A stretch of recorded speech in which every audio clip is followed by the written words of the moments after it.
It's the most incredible feeling to be here. This is live. Live. Wild Earth takes you on daily intimate experiences in nature live. This is a very, very different adventure, charged with emotion. Join expert guides as they search for Africa's most iconic animals. How awesome is this? She's coming right past our vehicle. Take a closer look here.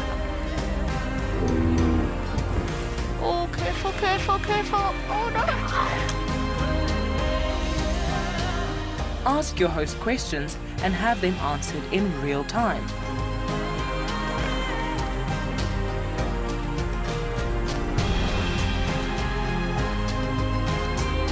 Join us live every day on Wild Earth.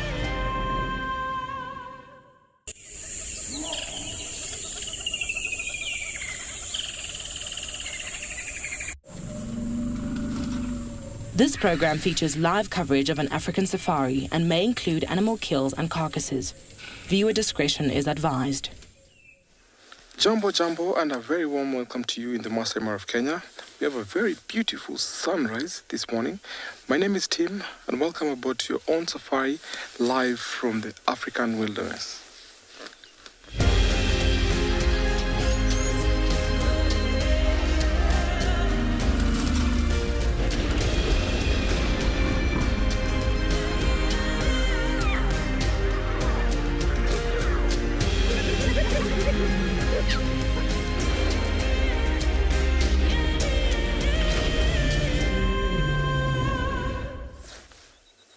Good morning, everyone, and a very warm welcome to you in the Masai Mara of Kenya.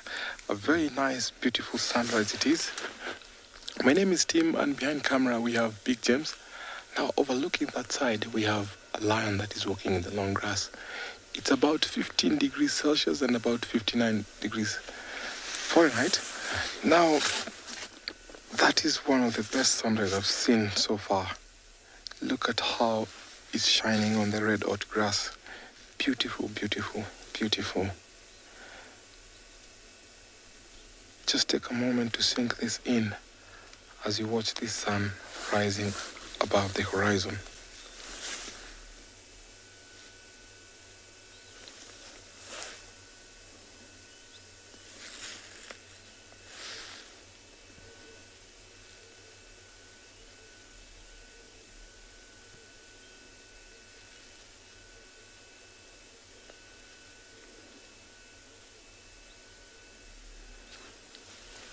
Very beautiful.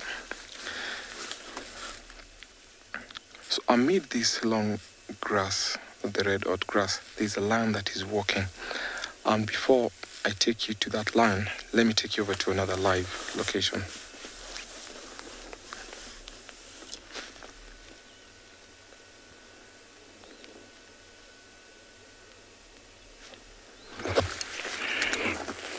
Jumbo, everyone. Another wonderful, beautiful morning here in the Masai Mara. And here I've come across a small herd of Cape buffalo.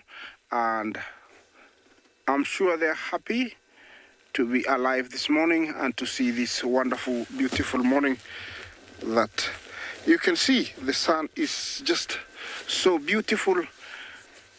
I cannot complain about anything. Well, Jambo everyone, my name is Isaac, and on camera we have Bungay. Our mission this morning is to try and find some cats. But to start with, we've come across this beautiful herd of buffalo, Cape buffalo, and looks like they've come to rest here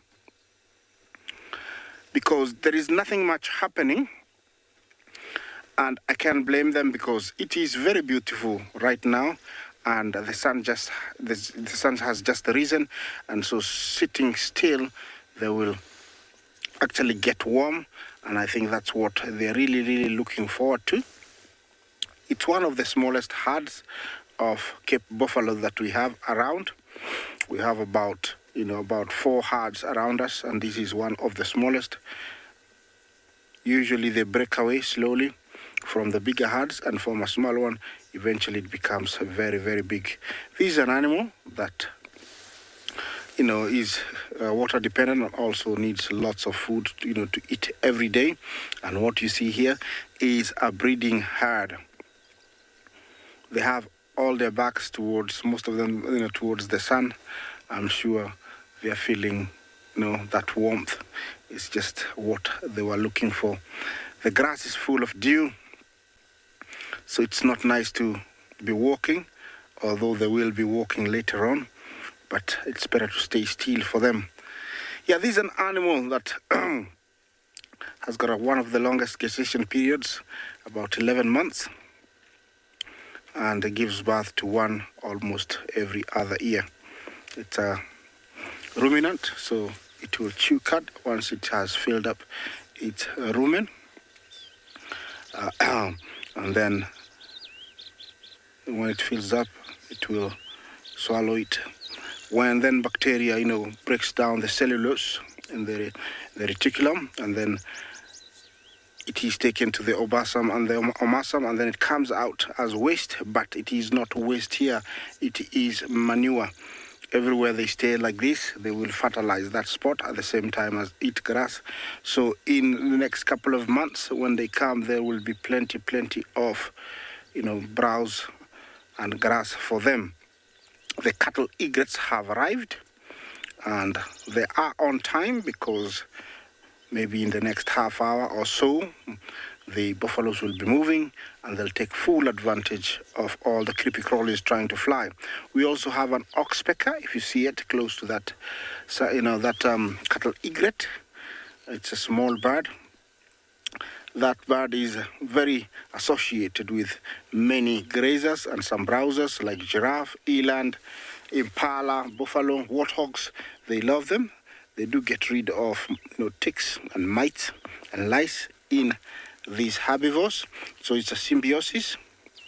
We do have two types of oxpeckers in the Mara, the red-billed and the yellow-billed. Yeah, this is a bird also that nest on trees, and it can, over here, local people don't trust it. It can lead you to buffalo if you're trying to chase them away. So the local myths say if you see it alone and it calls, and don't you follow it like people follow the honey guides, to find honey. This female here looks like he's thinking about what he's gonna do with me. Yeah, she's looking at me.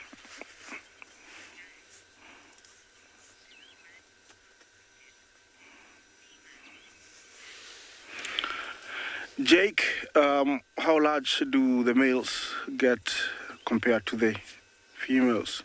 Well, they can get up to around 900 kilos.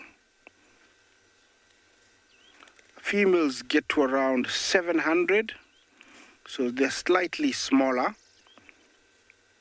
in size. They can be from 500 to 700 females, but males can get from that, 800 to 900 kilos. They are slightly bulkier. Even when you look at them, you'll see that is a good comparison. Look at that. Well, I don't know about the age there, but if you look at the size different, you will see that the guy to the back is very big. I would give him a good maybe 7-8 years, and he's very big. The female maybe could be 5, but you can tell the comparison. The horns are different, so the body size is different. So the males are slightly bigger than the females. This is typical to find them this early, resting like this, because during the night they need to be alert because of hyenas, leopards and lions, and this is a good time to just rest. Catch up with that much needed sleep that they didn't get during the night, and also it's safe. They can see as far, they can smell, so it's an added advantage to have all this, all these senses working, and it's very safe when they're together like this. Well, I think I'm gonna move on in search of my cats. Let's take you to another live safari vehicle.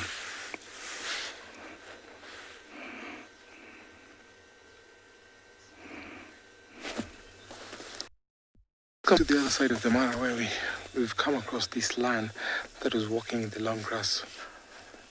Look at the sun shining the golden light in the grass, very beautiful. So this lion just came out of a creek, just about 100 meters from where we are, and it seems like he's been feeding, and whatever they've been feeding has made them going for about 3 days. The rest of the Lolo Pride is just around there. We had them from Camp Raw all night, and seems like some of the Pride lionesses went to that direction he's facing. He's making a counter call, which is a soft growl. Remember, he's still not dominant, and we had other lions that came around this area, the ones from the marsh, the 4 that Isaac saw about 3 days ago. So if he tries to make a big roar, then he might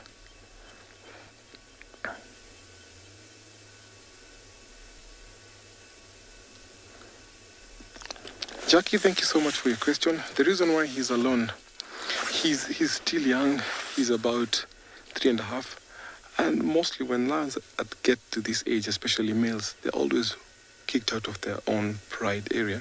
So he's alone, and before he teams up making his own coalition and making a pride, becoming a pride male, he has about 2.5 years to go. So luckily, we've been seeing him with Olalashe, but seems like Olalashe is not around at the moment yet. So the good thing is he's been mating with some of the Ololo lionesses, and at least they've welcomed him in this area. So before he becomes a pride male and a dominant male for any pride, he has to be big enough. So at the moment, he's been walking around by himself.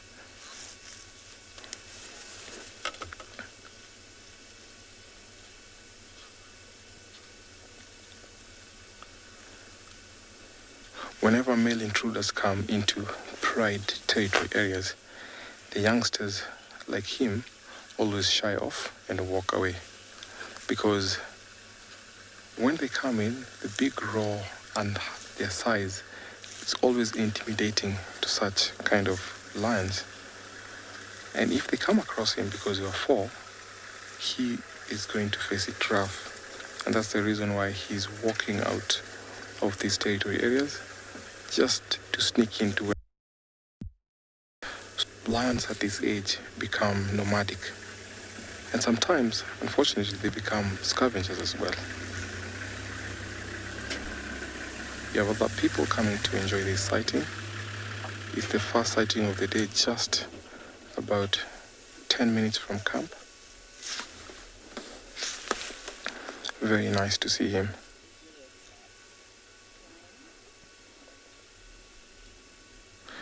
I'd say he's quite lucky because the Ololo Pride lionesses have welcomed him, and he sometimes walks around with them.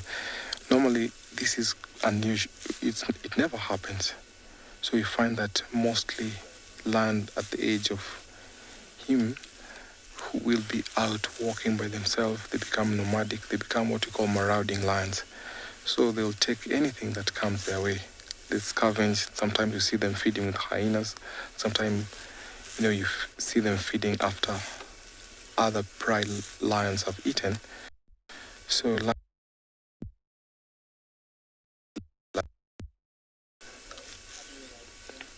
I reckon he's going to form a coalition with the Olalashe. So, it will be good to see, because when they walk, the two of them, it's going to be a stronger bond, where they'll be actually patrolling all this territory. But in the meantime, I'm going to watch this lion and see where he's going to take us as I take you over to another live location. Jambo. Niaje? Unaona? Good morning and welcome to and Beyond Pinda Private Game Reserve, where we've managed to find a secretary bird sitting out in the open grasslands. My name is Damon, and behind the camera this morning is Craig, and you'll see the weather's looking pretty gloomy behind us. There's a bit of rain forecast for today. We're going to be exploring some of the grasslands here in the hope of live. Very special though to have found the secretary bird, and you've joined us just in time, it looks like. It was resting, but look at it now, it's starting to walk around.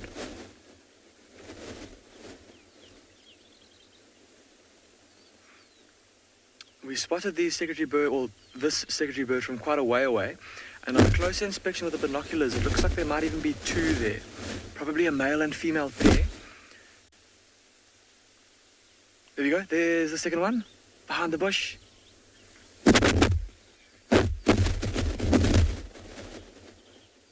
See the two of them together there? They would have no doubt spent the night roosting somewhere close by, probably atop a tree. But now look at how they're starting to walk, with their heads kind of facing towards the ground, every now and then turning their head from side to side, scanning the ground for any signs of prey. On a chilly morning like today, more than likely things like insects, maybe some grasshoppers, some beetles. But if they come across a lizard or even a snake, that will also do just fine. They keep kind of circling each other and looking at each other.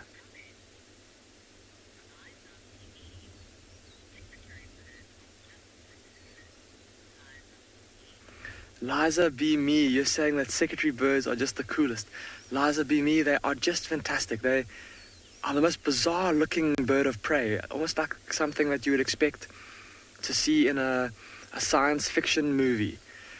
With that head of an eagle, the body of an eagle, but then the legs of a stork. Such a bizarre combination, but like you say, yeah, just amazing to see.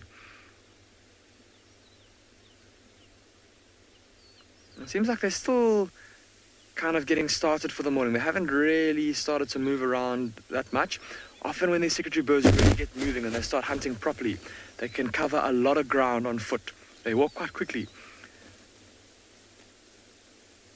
Like I said, they'll be scanning the whole time, looking for food. I think Craig and I are going to spend a bit of time with these secretary birds, and we might try for a slightly better position where we can see them a bit better, and we'll call you back if we manage to get a better view of it.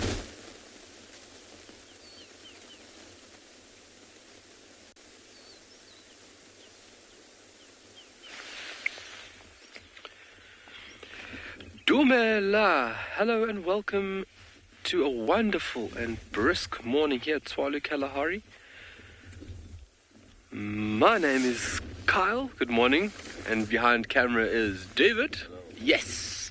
Wonderful start to the morning, a bit of cloud cover, nice and brisky, and then obviously this beautiful, beautiful male bull giraffe. Busy taking it easy, little nibble. We are up here for this morning is that we're going to go and find those little rock stars because they evaded us yesterday. We will hold them accountable today. So that's our plan of action for this morning, is to find the rock stars, and then we're going to come a little further east towards the pan and see what birds we can find, maybe some insects after a little bit of rain that we had touch the dry Kalahari sands yesterday afternoon. See, he's got a damaged left ear there. This little piece that's hanging, more than likely from contact from another male. So a bit of fighting. It's not uncommon to find bulls with scars, nicks. You can see on his rump there as well. He's got a few nicks. And that's from the action of fighting. You also have in areas where oxpeckers will keep the wounds open for so long that they actually increase in size and they become as prominently as displayed in picture.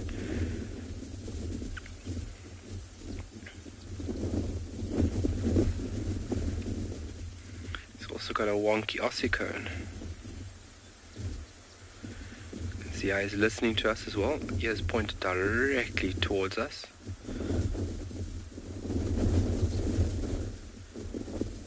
Very neat tool, that, being able to rotate your ears backwards to listen for anything behind you.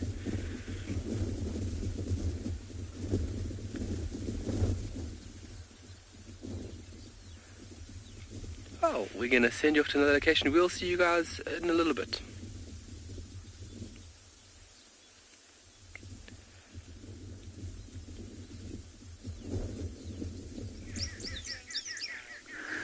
Good morning, and welcome to Djuma Private Game Reserve here on the western fringes of the Great Limpopo Transfrontier Park, where a hyena is sleeping in the rainy dawn. My name is Jomez Hendrai, and on camera today we have got Niels, the Hood from Pretoria. It's marvellous to be with you again here in the wilderness. And what we are doing is staking out a spot where Shidulu the leopardess has a duiker stashed in a tree. She has eaten roughly half of this duiker, and she is not here at the moment, but this hyena is hoping that she's going to drop some on the ground. Now, the other interesting bit of good news this morning is that the great Lex Hess, who has been a guide in these parts for nigh on, I don't know, it feels like 4 centuries now, well, it's probably slightly shorter than that, managed to follow Shidulu yesterday evening back to a den site. It's a den site on Simbambili, and she definitely has 1 cub left. So that is good news. I know that many of you witnessed that horrendous incident with poor Tristan when the hyena killed one of Shidulu's cubs. I don't think it was this hyena, it was June. I don't think this is June, but it might be. And Tristan thought there may be another cub, but when I spoke to him last night, he really wasn't that sure. And Lex has confirmed Tristan's suspicions. So Shidulu does have another cub, which is good news. Hopefully we'll see her in the next little while. We'll scratch a little bit around here and then maybe go off and come back a bit later to see what's happening. Thank you very much for your kind welcomes back. The bush has changed over the last 2 weeks or so. It was just sort of flushing a bit when I left, and now it's in full dense summer flush. And I'm hoping this weather is not going to stick around for too long, because we'd like some pretty light and that sort of thing. Now, what that hyena is looking up at is the squabbling and babbling of a flock of arrow-marked babblers. And I suspect the reason that the hyena is looking towards the arrow-marked babblers is that it's wondering if they're alarm calling or just having a territorial dispute. I'm doing the same, because they will alarm call if they see a leopard. You see, that's what she's looking at.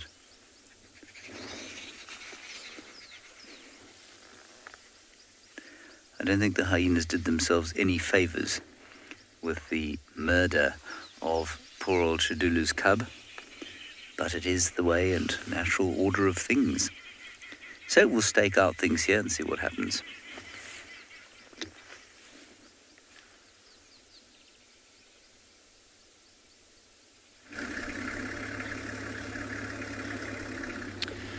Good morning and welcome to Anrion Ngala, where it's a very cloudy day, a little bit rainy, but it's much cooler than it normally is, or much cooler than yesterday and the day before. And we are currently driving a road right next to the riverbed. And as you can see, it's quite dense around us, and we're looking for leopard this morning. Now, myself, I'm Yapi, and behind the camera we have Owen. And we thought we'd set out this morning to try and look for leopard, because on a cloudy day, contrary to popular belief, the cats are actually quite active. They are a little bit more tricky to track and to find, but they do enjoy, or they do operate when it's more cool like this. In fact, it counts in their favor quite a bit, because the cats do not like the heat. Yesterday we had 2 lions and they were sleeping all day because of the heat, even though they were mating. And maybe later this morning we might try and go look for those ones. But we're hoping that we might have some luck here, and even if we just find signs, we can go from there.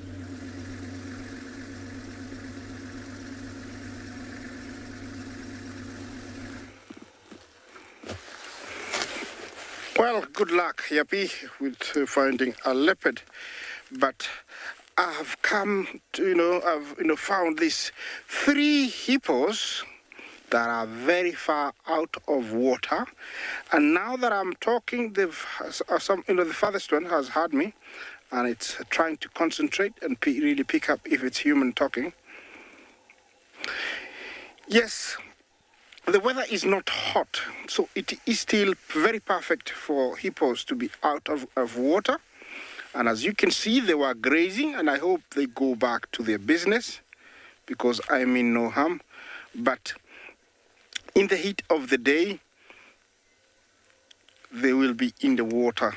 They spend about 13, 14 hours in the water, and a good number of hours, maybe around 8 to 7 hours in the water, outside grazing. These guys are still out, and it's already over the time that they're supposed to go back. Conditions are perfect, so there's nothing to worry about.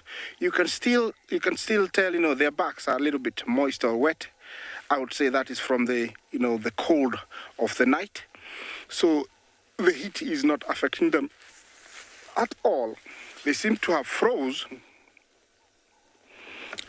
I think it's because they can hear me. I don't know if they will relax if I tone down a little bit. This could be a bull and 2 females, or a female with her 2 offsprings, the new one and the previous one, because outside of water, hippos graze alone or they are solitary. But maybe they found each other on their way towards their pod, and they're giving each other company towards the pod. But it is irresistible to miss out on that last bite, so they're still, feeding as they head towards the water. Yeah, hippos live a very long time, but I've never seen a really old one.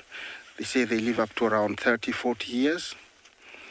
Yes, and this is an animal, actually, that is very, very dangerous. It used to kill most people than malaria in Africa. Malaria is caused by mosquito, and it used to kill people a lot until, it has been eradicated by measures put in by different bodies. But the hippo still, causes more deaths in Africa than any other animal. They possess an anger equivalent to none and can charge without warning, and they're very, very aggressive.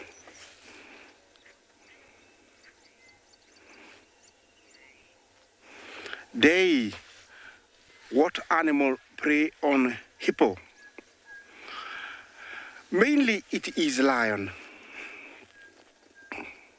They are the only one courageous enough to attack hippos, but it takes a good number of them to bring one down. Occasionally, young ones are taken by crocodiles, but it is rarely witnessed, but they will take one if unattended, separated or lost. Crocodiles will take advantage of a young one, but lion is the biggest predator. In Kenya, in northern side, a place called Lake Turkana, there is a tribe called El Molo. I think they are one of the smallest tribes in Africa. The estimate is around 400 remaining. They mainly feed on hippos.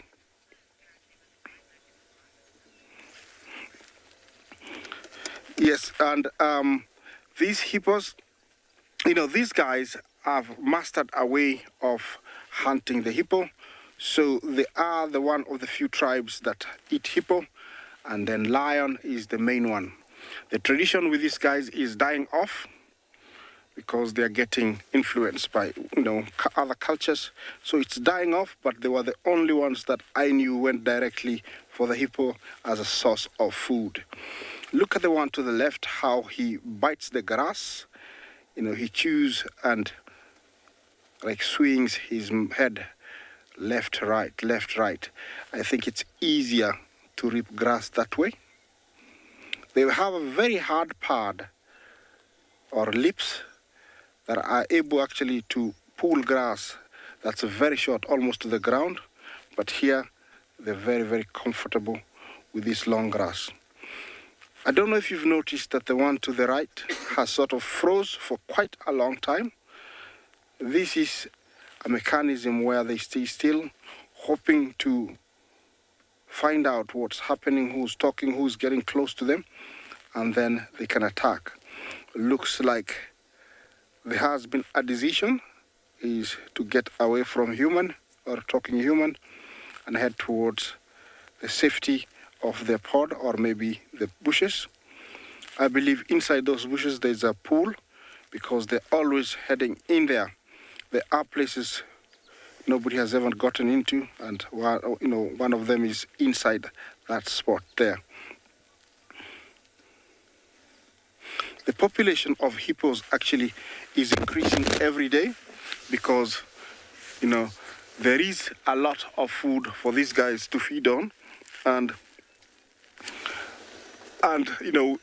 the reason I say that is we are seeing more out of water and into small man-made holes here and there. And so I think the population is increasing, which is very, very good. Like you can see here, these ones I've never seen them here, but they are here. So definitely it is doing very well. Remember, they have no threats. Lions would only go for them when they're really, really desperate. But they risk a lot because, hippos are not easy to bring down, or is not one of those animals that they just take down. No, looks like they don't want anything to do with me. I'm gonna let you enjoy that sight as I prepare to move on.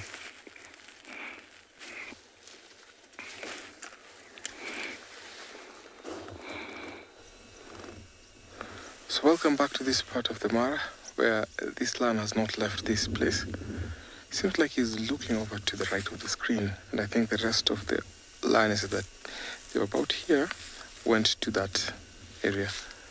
I've seen some vultures actually landing towards the forest just behind where he's facing. So I think they might have had a big meal. Probably maybe a buffalo, because they've been hanging around there for about 2-3 days. He seems to be shy since yesterday, and I think that the reason being those meals that came in here.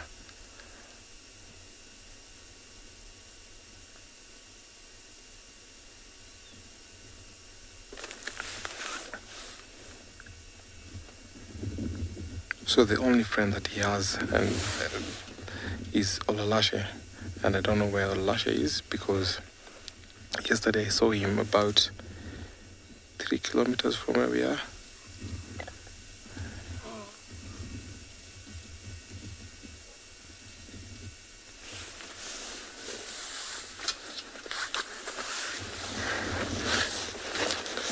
Look at his stomach.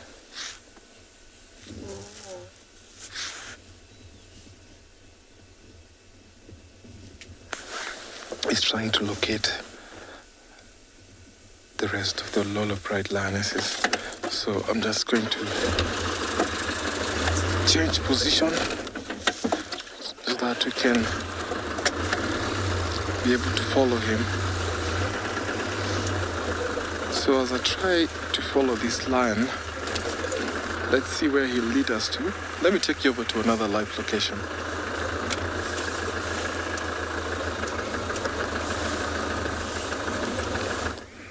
Welcome back to Ambient Pinda. Craig and I have been following these two secretary birds. Like I said, they were going to get a bit more active in terms of their moving around and hunting, and that's exactly what they've done. They've started to walk quite quickly along the ground, kind of moving in the more open area. You just see that one there behind the bush. Here he comes, out into the road in front of us.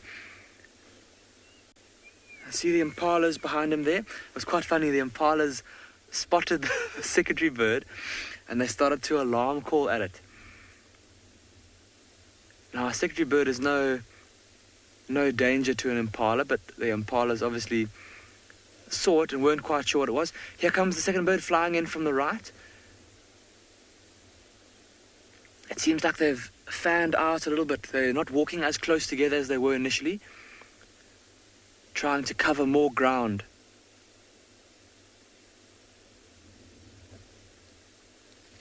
Look at how that one is a lot brighter in terms of its plumage than the one on the left. And I wonder if this is maybe not an adult bird, and then the duller one may be a juvenile, maybe its previous chick.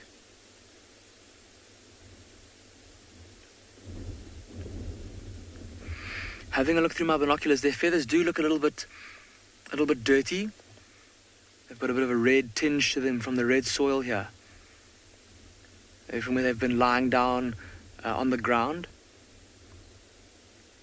They've taken on that bit of red soil. There we go, both of them together.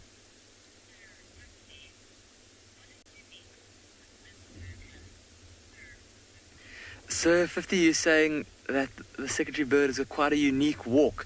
I suppose they do. It almost reminds me of a high school principal or high school exam invigilator pacing up and down along in between the rows of desks with their hands behind their backs, looking to see if anyone is cheating or using some crib notes. There we go. There he goes, walking out into the road. See how much brighter this one is in terms of... Oh, no, it's just gone behind the bush. Let's see how much more vibrant that one's plumage is than the one on the right. Also, looking through the binoculars at their faces, the skin on that brighter one is definitely a lot more colourful. And that brings me back to a question that I was asked yesterday. Tav R, if you are watching, yesterday you were asking about the colour of the feet of a black-winged kite and asking why the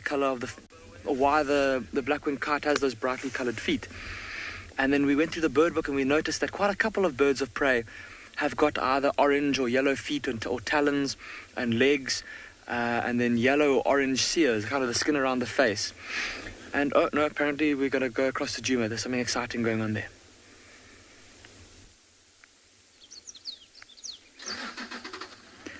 Good morning again. We've found Shidulu. Shidulu has arrived. Clearly, that's her there. And we were very lucky. It was those babblers. Those babblers are what alerted us to her presence and the hyena. And so we just kind of looked around where the babblers were initially shouting, and there she was, lying on the ground. And now she is having her breakfast. Here comes the hapless hyena has just arrived below the tree. Bad luck, chum. I'm afraid you're a bit late.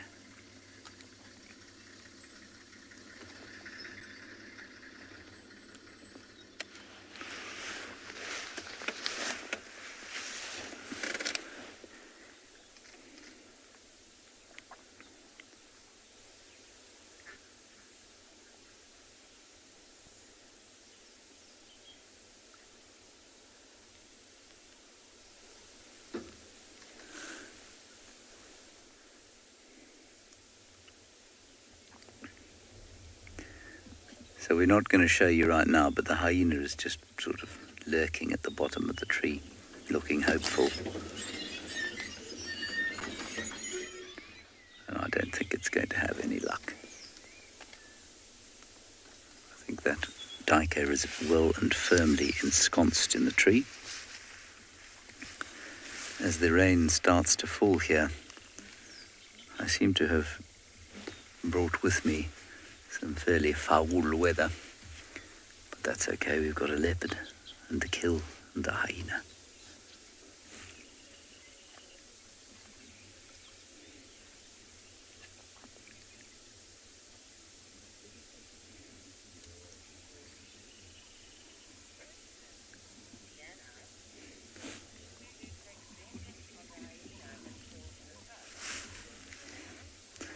No, Diana, I don't think that Shidulu would take vengeance on the hyena.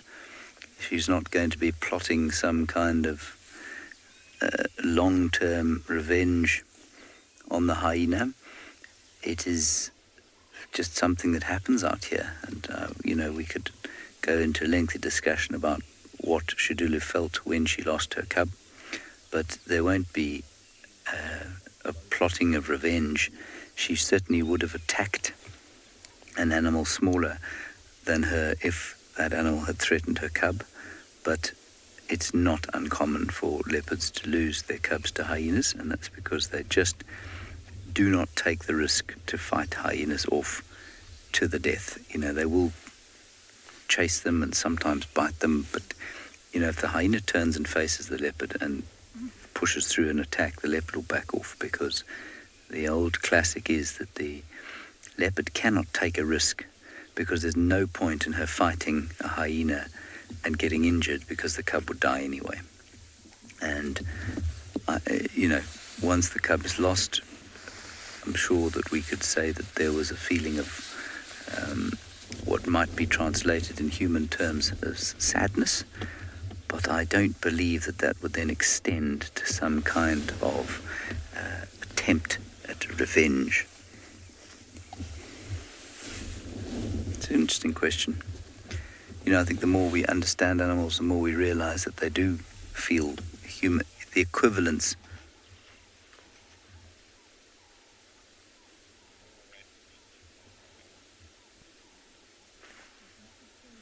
Sorry, I just got a strange announcement in my ear.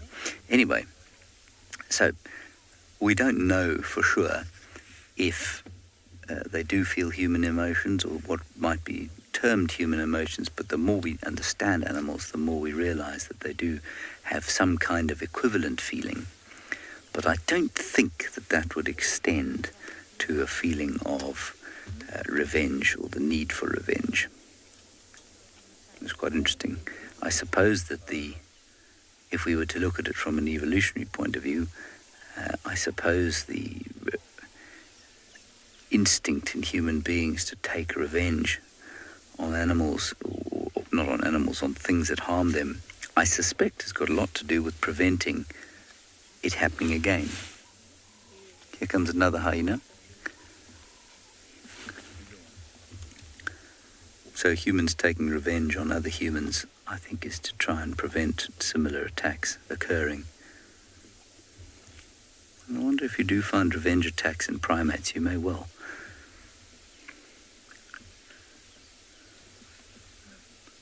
I suspect that in more sophisticated primates like chimpanzees, maybe even baboons, you would have feuds.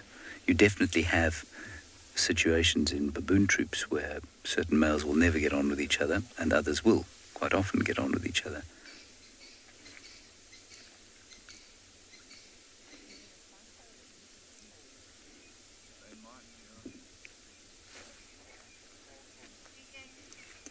So a lovely question that could lead us down a road of fascinating discussion, so thank you very much for that. We'll stay here. We have now got 2 hyenas at the base.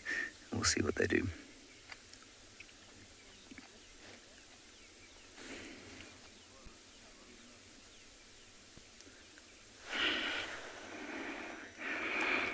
All right, look at these beautiful, playful, jackal puppies. Yeah, look at that. They're just happy to be together and alive this morning. Very playful. Look at that. It's just superb.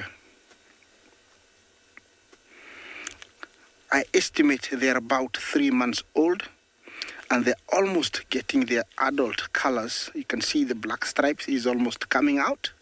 The gray is getting like very prominent, very pronounced, and they are sharpening their fighting skills, their jaws, their little muscles. Sometimes these fights are very playful, but then they erupt into full fights, and they square off, biting and clawing each other, and then it comes down.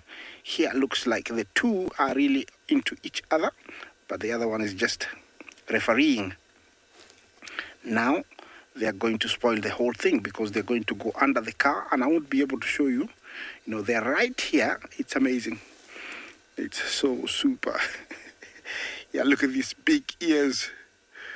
Yeah, the pointy nose looks like a coyote or a jackal. They are related to the dogs. Look at this. Yes, they are very big now. I don't know for how much longer we'll be seeing them, but it's so nice to see them this playful. Remember, this is a omnivore. They will eat meat as well as fruits. They will eat them, and berries. They'll eat. Jackals will eat that. Also, they're very good hunters. For many years, they were mistaken to be, scavengers. They are not. Adult jackals are very successful. Look at that. They're looking right at the vehicle. We might lose them if they go under the vehicle. They will hunt, small prey like scrub hares, birds, lizards, grasshoppers, and when really forced, they will hunt, Thompson's gazelle, young impala fawns. They will go for those. So they're very, very successful. They also do play a very big role in cleaning up all those old carcasses. They will also eat them. So they are very essential in the whole ecosystem. The big ears help them detect any danger, or if mom is calling from a distance, maybe she's got a kill and she can't bring it to them, she will call and they can hear it from a very, very long way. One negative side of these jackals is that they are known to carry most diseases that affect other carnivores, like rabies. They are the ones that, carry these diseases. But they can be very, very vocal when they want to. They are associated with kills, so when you see them, you will see some kills. Yeah, well, this is such a wonderful sighting, guys. I think I'll stay here for a little bit longer.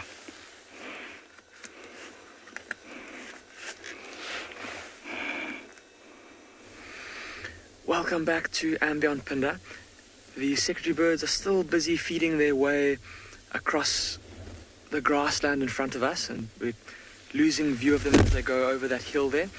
But I just wanted to finish getting back to you, Tav R, about the question that you asked about the black-winged kite's feet and about the birds of prey having the brightly coloured legs and brightly coloured faces. And the information that I could find was that obviously birds of prey being animals or being predators, they need to be able to in some way or another sneak up on their prey. And if they are brightly coloured, it's going to be very tough for them to hide and camouflage, and they'll get noticed by their prey.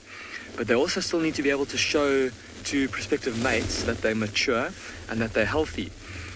And so that's apparently why they've got those brightly coloured, that brightly coloured cere, that skin on the face, the brightly coloured bit of the bill there, and then the brightly coloured legs as well.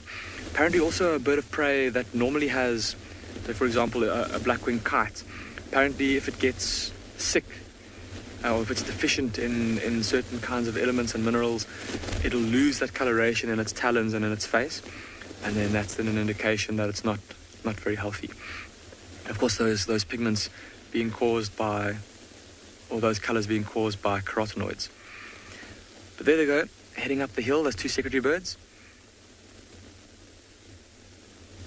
And they could walk for kilometres and kilometres today as they search for food.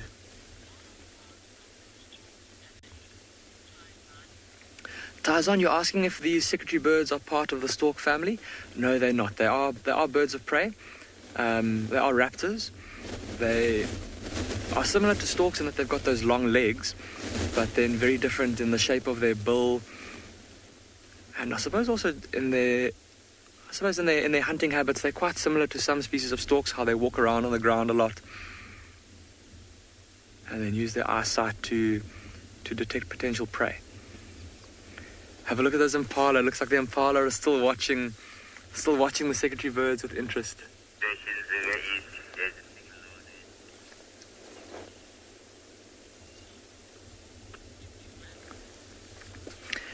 But with that, I think we've had a lovely sighting of these two secretary birds this morning, and Craig and I are going to leave them as they continue to forage across the grassland, and we're going to go see what else we can find for you this morning.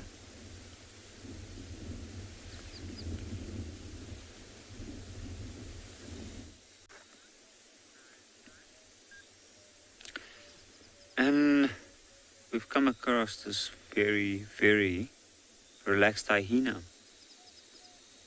Just have a look at that size of that belly.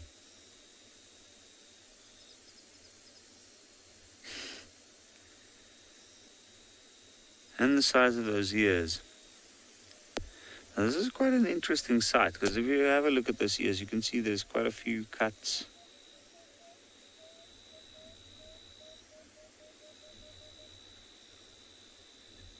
And make you wonder, where has this animal been?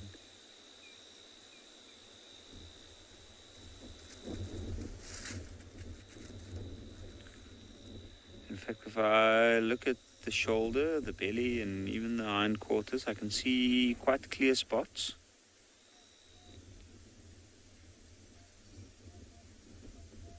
And that's an indication that this hyena, even though she's got chapped ears and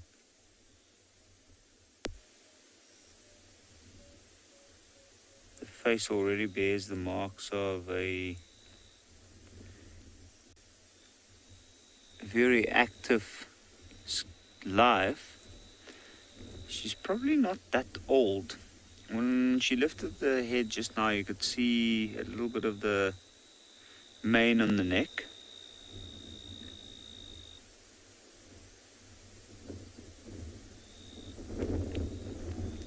And what a nice spot, right on the sand, small little sandy site in the middle of a clearing. I know something our viewers can't see at this point. Off to our left there's a small little puddle of water. And on a hot day, this hyena will probably come and wallow, or at least lay down in the water to cool herself down. But today we have an overcast day. It's a little bit cool. The wind is blowing quite steadily, and I think that's why she's laying down, along with the fact that she ate something quite large, or quite a lot, and the belly's quite full.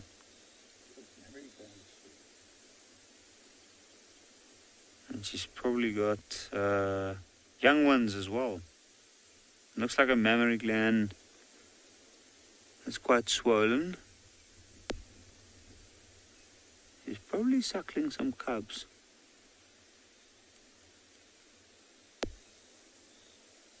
What a nice spot. On the soft sand, right out in the open. This is a perfect spot. It's not too far from the riverbed. And you'll notice the ears moving. Like every now and again she's looking around, and that's just because with this wind there's a lot of movement around. Good morning, station. So from here she'll be able to hear anything that might be of worth. There's a lot of game trails coming and crossing this exact spot where she is. And what's interesting about it is that we suspect that there might be a hyena den somewhere nearby, but we're not sure exactly where. So who knows, maybe this is one of the females with youngsters there.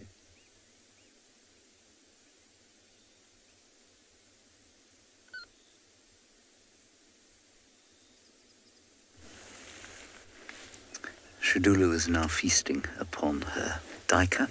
The two hyenas have been disappointed pretty much completely, except for a few bits of hair that she's dropped down, that the young hyena below, the one that we saw earlier, has swallowed. Delightful to have a bit of hair tasting of rotting meat for breakfast. She's now setting to the second half of the duiker, its torso and spinal column.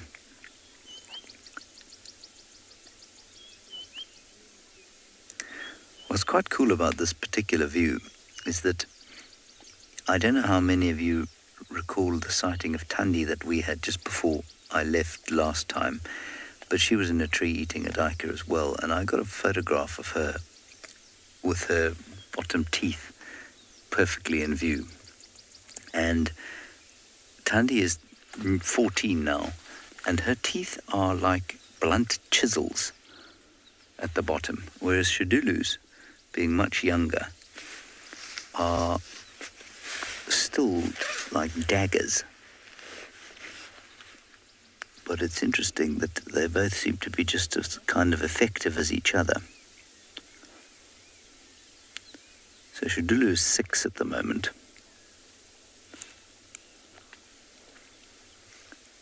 And she's got, perfect white dagger-like teeth. Thandi Thandi's teeth looks like she's a heavy coffee drinker and possibly a smoker.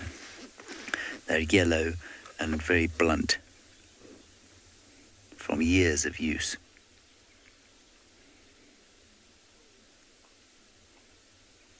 I suspect the yellowness is just kind of a genetic thing. I don't think it's got anything to do with age, maybe a little bit to do with age. But she's definitely got some of the yellower teeth that I've ever seen on a leopard, whereas Shadulu's got pristine white ivories. Now where are we going, my dear? Some movement.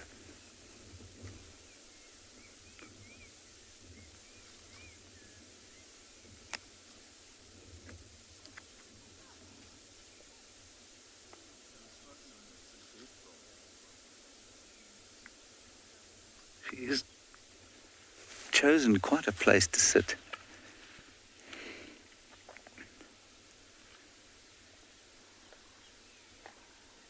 I mean, we're quite near a whole lot of fairly comfortable looking marula trees, but she's chosen one that is, well, thin.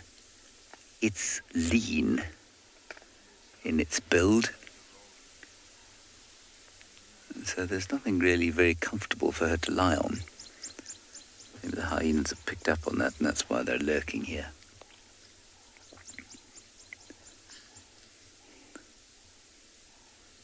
I always do feel it's necessary at a juncture like this to also mention the poor old duiker who has snuffed it for the cause.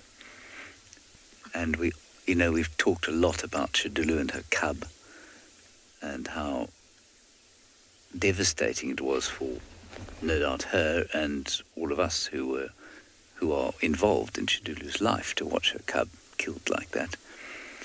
We don't seem to feel the same sense of sympathy for this duiker who suffered the same fate as the cub. Now, why is that? Is that because it's a herbivore and we expect it to be eaten? We eat herbivores ourselves? Is it because this duiker is an adult, maybe? And the cub was so young? I don't know. But I assure you that for the duiker, the experience was much the same.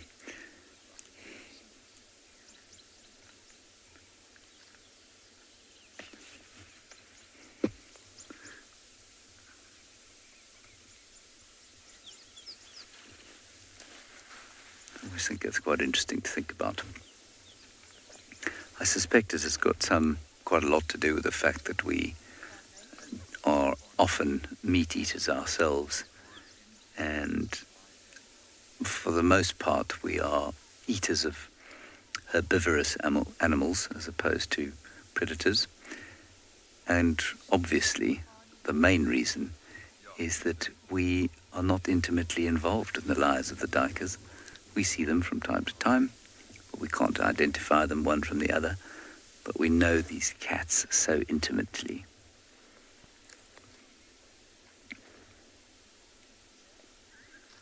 Yes, Peter, there's certainly a chance of the breakfast falling, there's no question, because she's in a scraggly branch. But she's pretty skilled. She's pretty skilled at what she's doing. I think if it was a cub, it would almost certainly drop. But because she isn't, she's a experienced adult, you'll probably find it'll survive.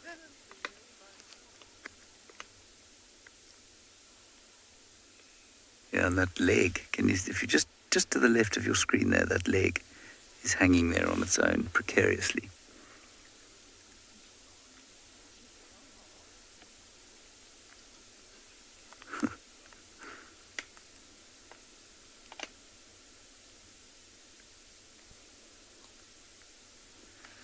I don't know about you, but I feel that Shidulu is looking particularly yellow at the moment.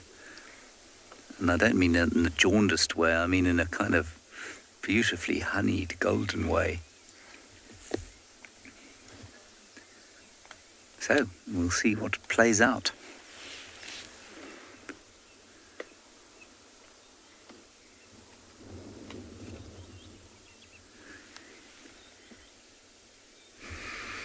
You're back with us here at Ambion Pinda, where Craig and I have managed to find 2 elephant bulls that are busy feeding their way through the cool of morning. Have a look at that bull nearer to us. Look at how big his one tusk is and how big his body is. Got a really big, rounded forehead. And that one behind him, I know we can't see him too well now. I don't know if you managed to get a quick glimpse of him though as he was approaching us. You would have seen that he had pretty small, thin tusks. A much younger, much smaller bull. That is probably yet to come into his prime. For the time being, just following this older bull around for company and also learning the ways of the bush from him. Some of you may recognize this particular bull. He is that older elephant with only the one tusk. He's just got one tusk on the right-hand side of his head. Left-hand one broken off some years ago, possibly in a fight with another elephant bull, possibly whilst using it to break off bark or maybe dig for roots.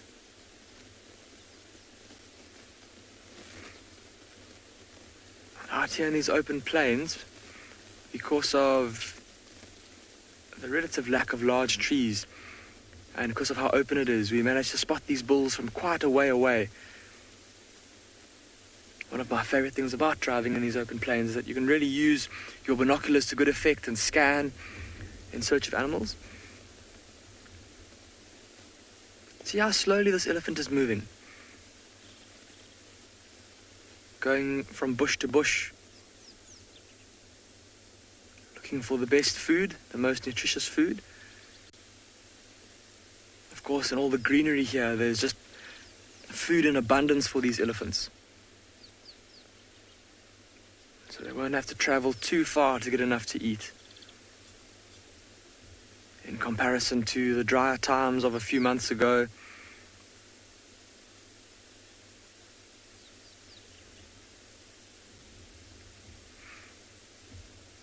and this time of the year, this part of the reserve, it's an area that's often favored by these elephant bulls. It's away from the herds of females who tend to spend more time up in the north of our reserve at this time of year, where there's lots of big trees, lots of fruiting trees. Although with the rain that we've been having and with the cold air blowing in from the southwest, you might start to see that the herds start to move into these plains too, especially as we start getting more and more green grass growing down here. Wouldn't that be exciting to get to see big herds of elephants out here on the plains? But for now, there's the second bull, the young bull that's busy approaching from the back there, following behind the older bull. Be quite nice if they do end up standing next to each other so we can get an idea for the size difference. Not so much in terms of physical height, but in terms of just sheer bulk.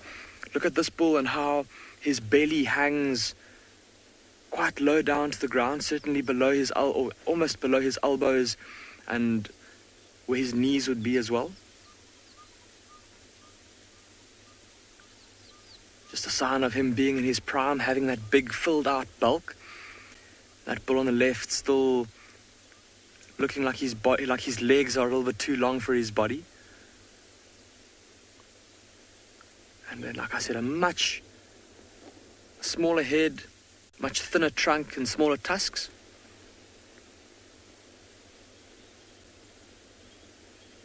You see the older bull taking a moment to defecate. And every now and then just flapping his ears gently. Look at how he's holding his ears out to the side now. There's still, like I said, the south wind that's blowing, coming from the left of your screen to the right-hand side. And so by holding his ears out like that, he's got this cool wind blowing over those very thin ears, all the blood vessels, helping to keep him nice and cool.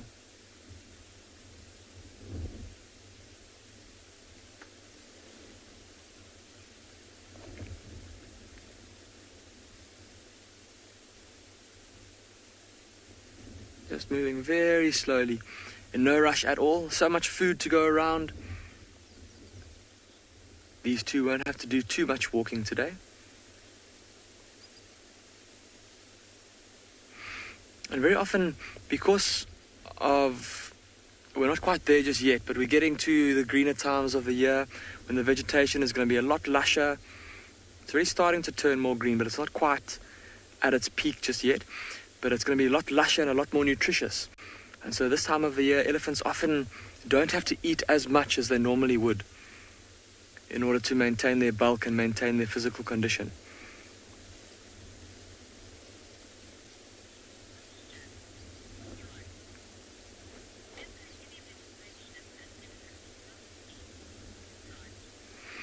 Striped horse, you're asking an interesting question. You're asking if there's any kinds of vegetation that elephants won't eat. Striped horse, I can't think offhand of any particular tree that I have not seen an elephant eating.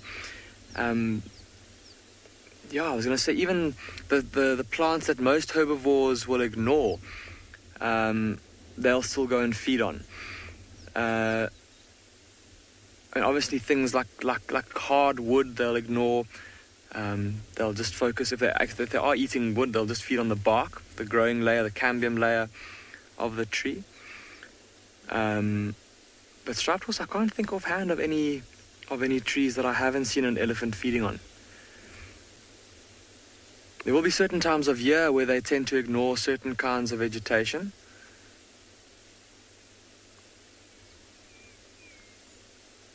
But them being so big and having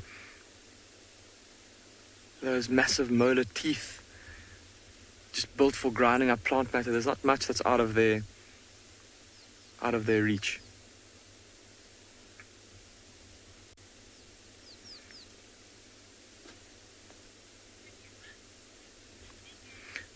I think Craig and I are going to spend a little bit more time with these two elephant bulls just to see what they get up to, and it'll be really nice if we can get a slightly better view of them, maybe a bit more out in the open. So we're going to hang around here for a bit and see where they go.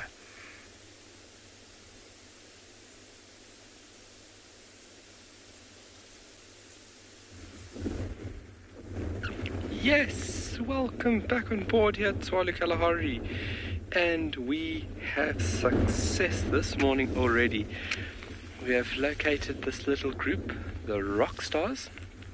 So they have moved about 4 or 5 kilometers from the burrow system that they've been using quite frequently. This burrow they haven't used in a while because of other threats. They actually got attacked here by a rattle, or what we call here in South Africa a badger, honey badger.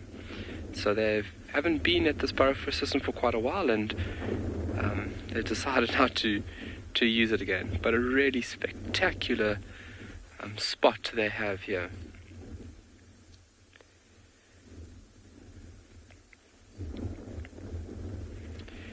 You can see it's a little bit chilly by the position of this meerkat, how it's got itself hunched up,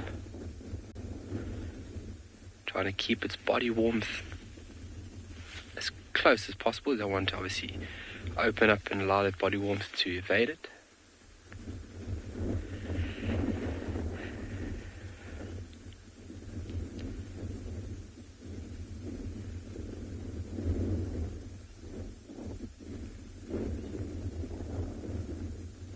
of communication there.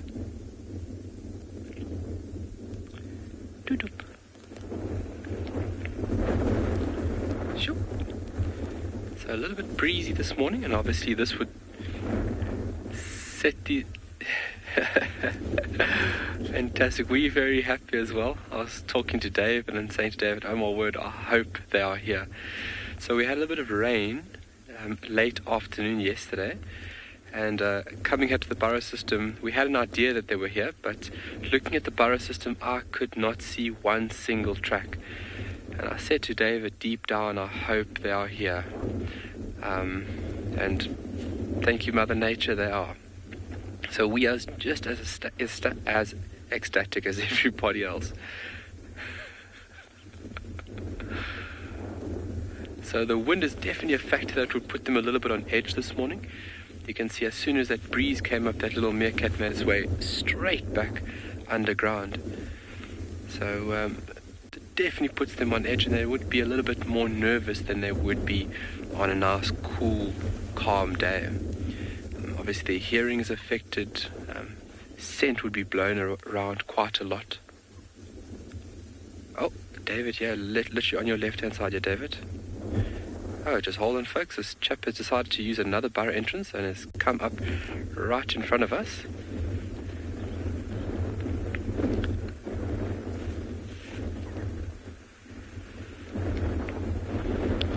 Fantastic question there. How deep are these burrows? So they range between about a half a meter to about 1.5 meters in depth. And you'll have your good morning, guys. So between 0.5 and about 1.5 meters, they would vary. Obviously, it's a nice stable environment, and then these burrows will be interlinked with one another. So you could see how the meerkats went down in front of David, and then they migrated underground and popped up here on his left-hand side, literally a meter away from him right now. So it just allows them multiple chances to evade a predator, having these interconnected or linked tunnels within these extensive warren systems. It's a very efficient way of evading predation, but then also keeping nice and warm at night time. This auntie's tummy looks big here, David. This is a female, the one that's sitting on her bum. Her tummy is looking very round. By my quick, this one right over here. By me looking very quickly, I think she's pregnant. It wouldn't be uncommon for her to be pregnant. I mean, meerkats through favorable times can have 3-4 litters in a year. But that is depending on the resources. So if it's favorable times, plenty of food, they can have multiple litters. And then through leaner times, through a year, not even having a litter at all. But that belly is very round.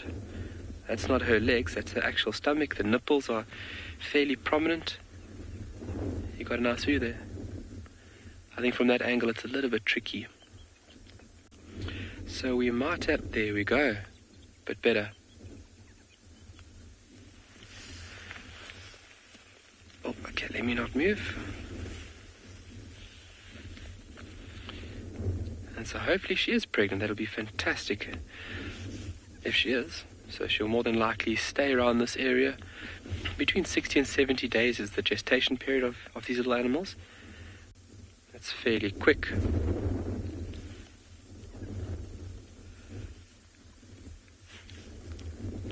And on the news, how many meerkats can live in one burrow? That is determined on the colony size and then the extensive system itself. So you can have colonies of up to 30 individuals in one colony. That's a very large group. And colonies will grow to a size where vocal communication becomes a problem while foraging. So if the group gets to a size of 20, 25, 30 individuals, and then communication and keeping everybody safe becomes a bit of a problem, that's when these groups will start breaking off in small, what they refer to as splinter groups. These will be individuals that are going to go start new colonies, or they want a chance to be an alpha male or female to have a bit more breeding accessibility. So big colonies, up to 30, 40 individuals can be found in a group of meerkats. And a burrow system like we're at the moment is a fairly extensive system. There must be about 20 holes, so entrances going underground. So it's an extensive system. And obviously a large group like that will have multiple burrow systems within their colony. Wow, this is fantastic. So using that tail to prop themselves up properly, obviously to absorb as much solar radiation to warm up now.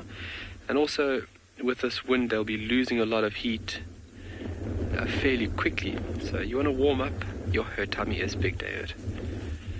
Yeah, this female that's standing upright, just sat now on her bum, is pregnant, folks.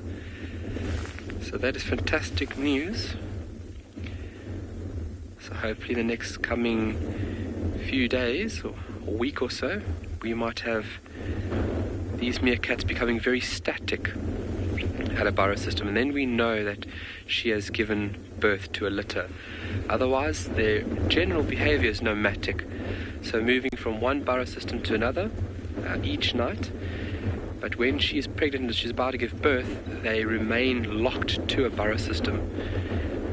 Obviously a system where she feels most comfortable to rear these young pups. Excuse me.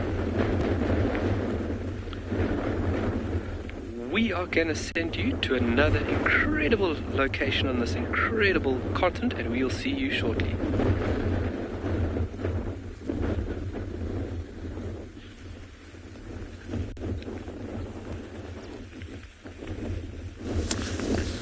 It's always nice and beautiful watching meerkats. So here we've come to the small herd of elephants, and it seems like they're doing or taking their daily routine coming towards the marsh. Now as the days get warmer, hot and drier, we see the change in elephants coming towards the marsh. So recently they've begun coming early, as opposed to when it was raining. They used to come at around noon, or sometime they'll come in the afternoon. But because lots of game went past here, we had lots of zebras, we had lots of wildebeest, so the grass is slowly wiped out. So we can see them walking towards the marsh. We have lots of families actually that have went past, and they're heading to the marsh.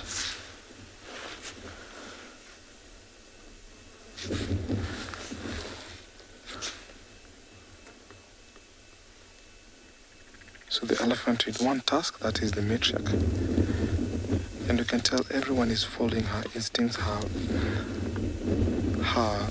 communication. You can see they're all heading towards one direction. They always follow whatever the matriarch says. If it's time to rest, if it's time to graze. And especially when they have the calves.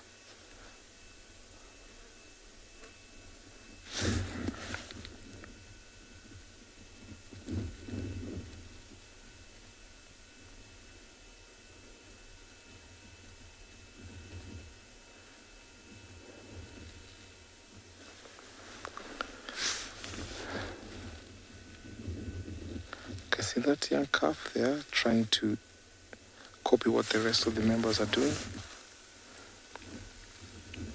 And there's a big bull there. I think he came over to investigate what's going on, if some of the females are in estrus, and then he will wander off.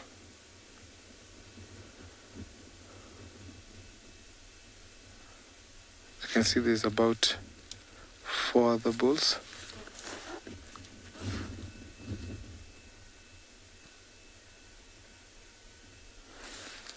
Debbie, thank you for your question. Yes, the elephant will feel pain when the tusks break, because they also have cavity on, just like our teeth. So from the lip towards halfway midway of the tusk, it's always very sensitive. And sometimes we've seen elephants who sometimes that the tusk might be trimmed because of animal conflict, where we have elephants going into farmland. So there's an elephant bull I knew up in northern Kenya called Mountain Bull. He had his tusk chopped off or maybe trimmed, so they had actually to trim it in a very precise limit because they didn't want to affect the cavity line. So yes, when the elephant tusk break, they actually can feel the pain.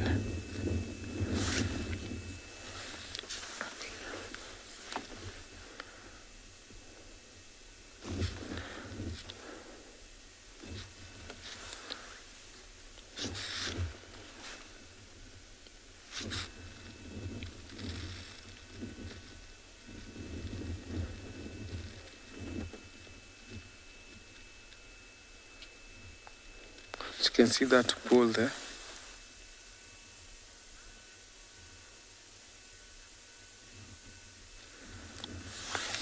Jackie, it's very interesting with elephants. So the eldest or the biggest matriarch, and then the second one, which might be, so most of the time become their sisters, so they always become the matriarch. But it's very interesting with elephants because when a matriarch leaves or maybe dies, let's say for natural causes, so the rest of the herd will actually sometime vote who they want to be the matriarch. They always want the suitor who they will think that will be the matriarch. But then most of the time, the second in command, the elder sister from the matriarch becomes the matriarch. But if the family doesn't want her to be the matriarch, then they always vote and follow whoever they want to be the matriarch. Very interesting.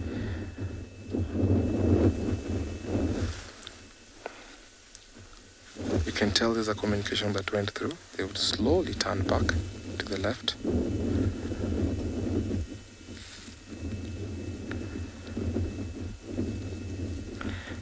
And that big bull has come to join the family here. So big bulls like that sometimes will come back once in a while to their natal herds, and then they always leave and head back to the bachelor herds. You can see how slowly he's walking behind them.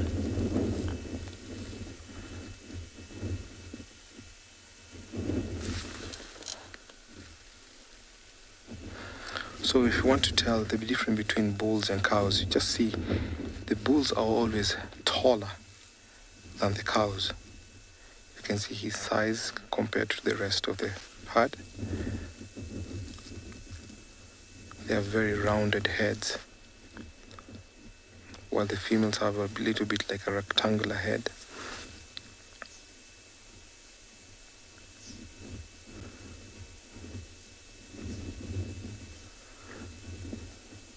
So it's easy to tell when they mix up in a herd.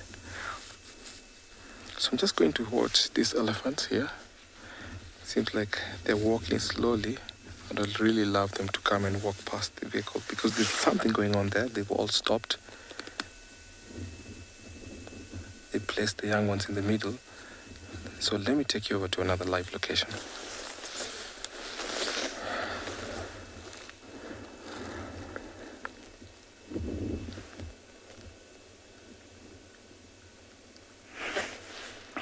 Well, from elephants and back to jackals. And these ones are different jackals. They are not the ones I shared with you earlier. You can tell these ones are younger. And these ones are 4 of them. It's a new find for us. And it's so wonderful. It means that the 3 we saw earlier, or the ones we've been seeing, will find a mate each from these guys. I don't know what's their gender, but definitely it is an added advantage to have a pair or another set of puppies nearby. These ones are much shyer and smaller. Look at them, you can see. There is one with no tail completely. I don't know what happened to it. It's hiding somewhere behind. It's one of the shyest amongst the four, and I cannot blame him. Maybe that traumatized him, and he hasn't gotten used to anything that's approaching them. He was somewhere there earlier, but he left. I'm hoping that it's gonna come back so we can share this beautiful sighting, with you guys. There are 4 of them. They seem to be around 3 months. The other ones are about 4 months. And so the difference doesn't actually really matter because they can find partners. Yeah, this is the silverback jackal. Continue talking to us. #WildEarth. Question, comments are very welcome. Yeah, jackals have got very big, home ranges, and they'll wander far and wide in search of anything to eat, from fruit, berries, and carcasses. Also, they will hunt for parents. They'll always come back, with something to their puppies. I'm gonna try and move forward a little bit. Hopefully, I can share the picture of all 4 of them because it's so sweet, It's so amazing to see 4 new ones for us. But this is a very, very hidden spot. I don't know if we'll be able to see them.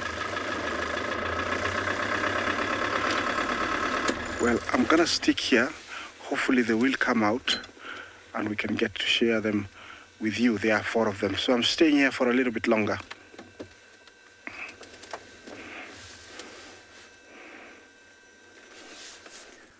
The jackal pups are just very special, and I remember when we were in the Mara, Steve found a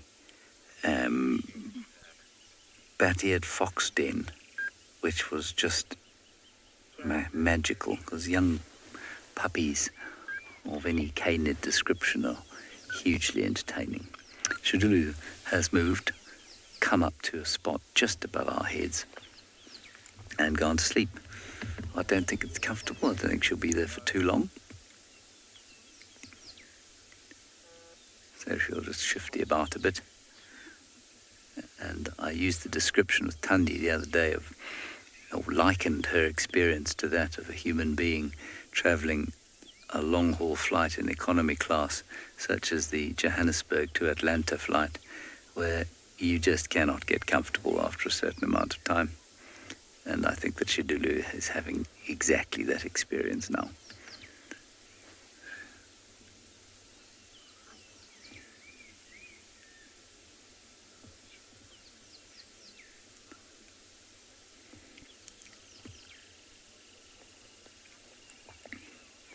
No, I haven't, Kirav. It's an interesting question. I've never seen a branch break while a leopard is sitting on it. I don't suppose it's impossible, but I've never seen it. Oh, she's so tired. It's just like being on an aeroplane seat. Look at her. She's going to drop off, and then suddenly she's going to wake up. I suppose the difference between this and an aeroplane seat is that she doesn't have a fellow passenger dribbling on her shoulder or coughing some unfathomably disgusting disease onto her face.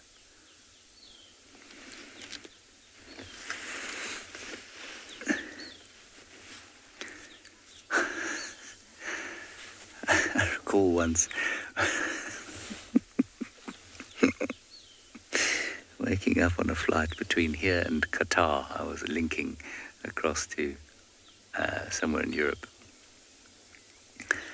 And I was on I think it was Qatar Airways. It was Qatar or Emirates. And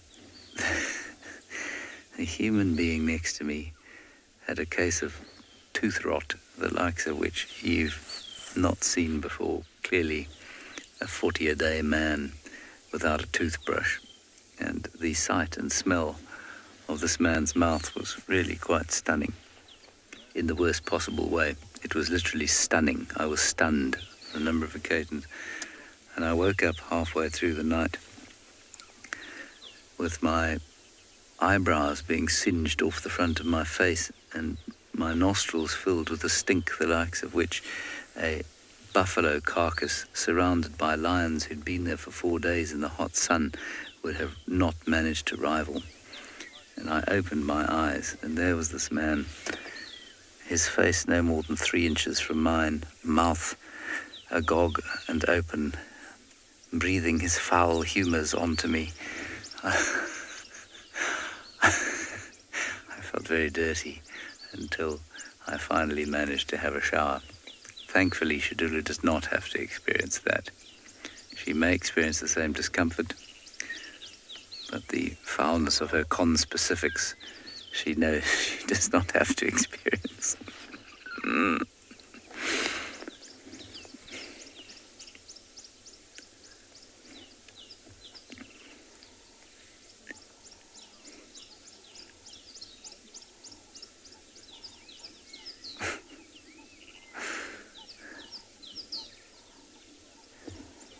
I'll try now to forget that experience as I sit and watch this leopard.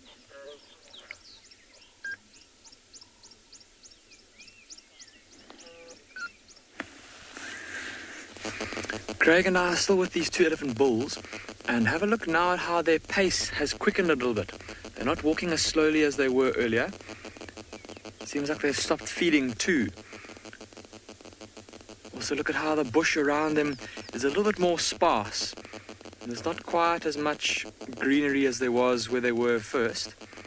It's obviously just crossing this patch of, I won't say barren, but excuse me, this patch of land that has got less food.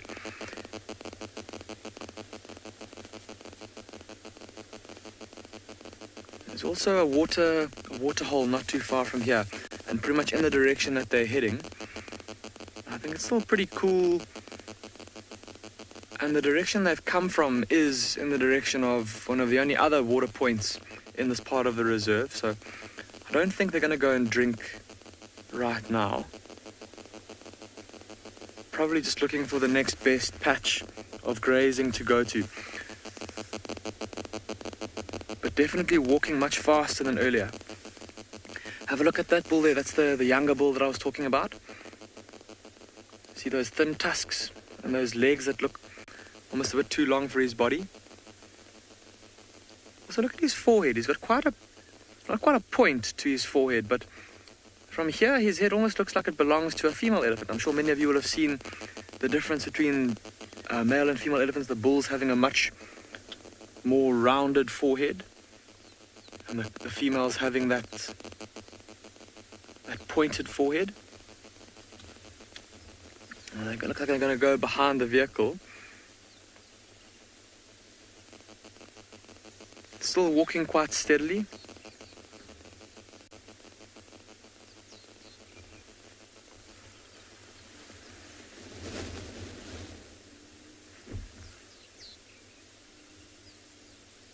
On a mission, no doubt, off in search of some better food.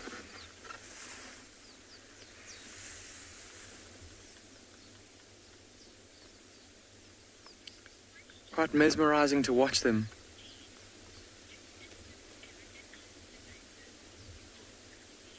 Aunt Christine, you're asking if elephants ever get constipated. And Aunt Christine, it's funny you asked that because I actually saw the other day a video on the internet. It wasn't a wild elephant, it was an elephant in a zoo somewhere. And yes, that elephant did appear to be constipated. It had to be, sorry for the graphic image, but it had to be given an enema to get the blockage out. And so I'm sure it must happen out here in the bush. But then elephants with their knowledge and their ability to feed on so many different kinds of plants, I'm sure that they'll be able to go and feed on certain kinds of things to help them out there.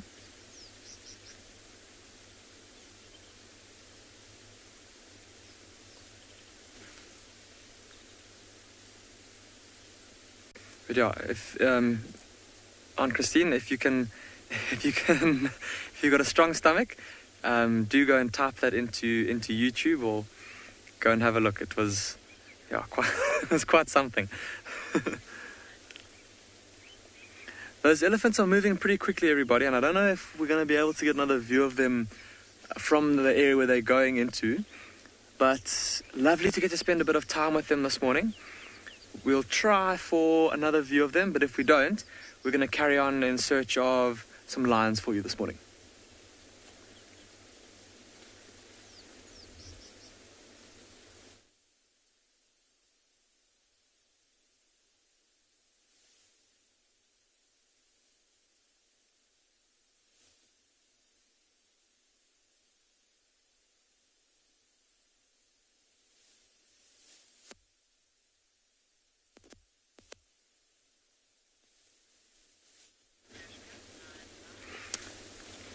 Okay, well, you're back with us.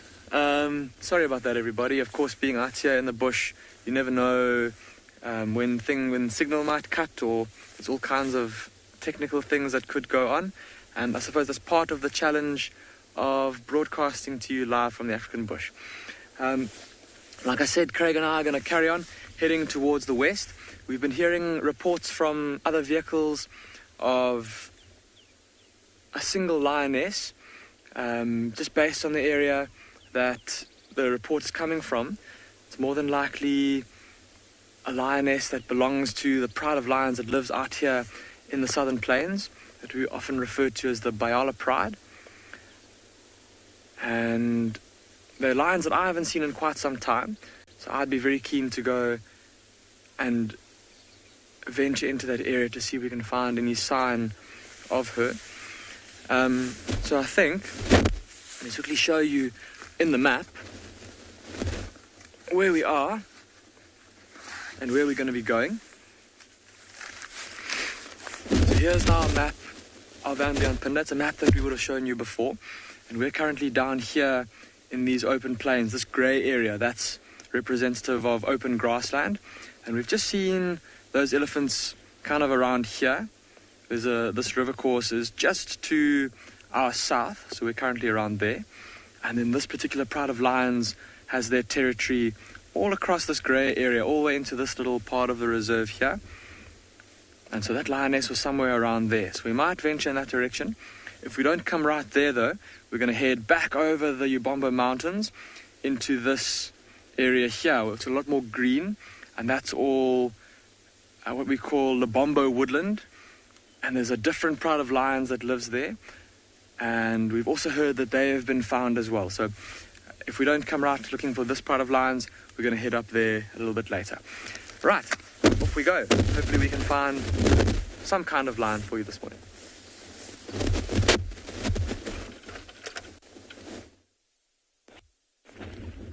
All right, burrow maintenance is the main aim of the game right now. To remove any fecal matter. Well, obviously these little guys go to the toilet inside these burrow systems at night time. It's way too risky to try and come out here and use the toilet outside of the burrow system. Going inside is a very safe manner and means by which one can go to the toilet, and then early morning just removing it, just like you were seeing a couple of seconds ago.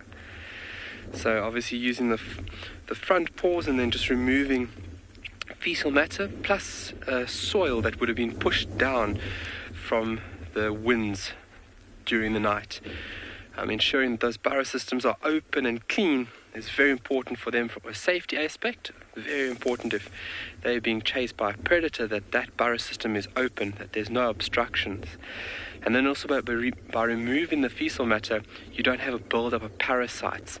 Especially if she's looking in the next couple of weeks to use this burrow system as a denning site, this burrow system needs to be clean, because having pups and parasites together is not what is wanted from an alpha female. And we've only had visual on 3 individuals. So we are waiting to see if other individuals are on the emerge.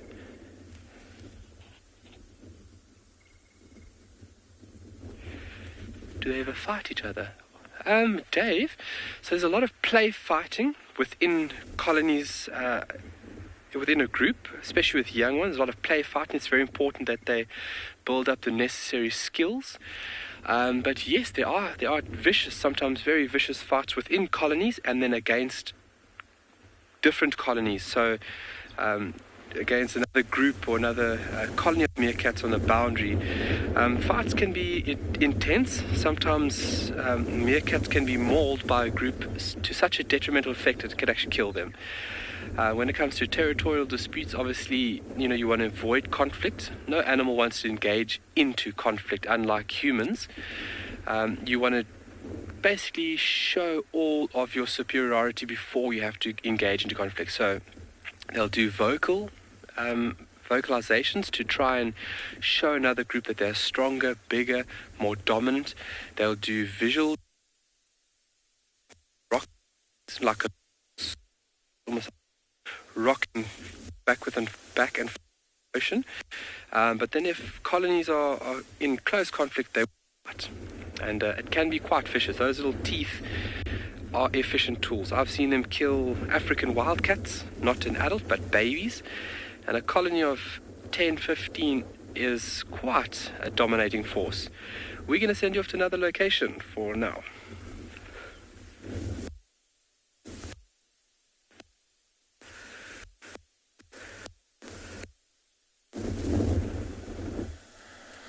Always nice watching meerkats.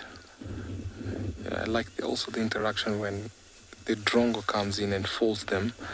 But let's come back to our elephants, who seem like they're enjoying the grass here, which is much softer. They're enjoying the water.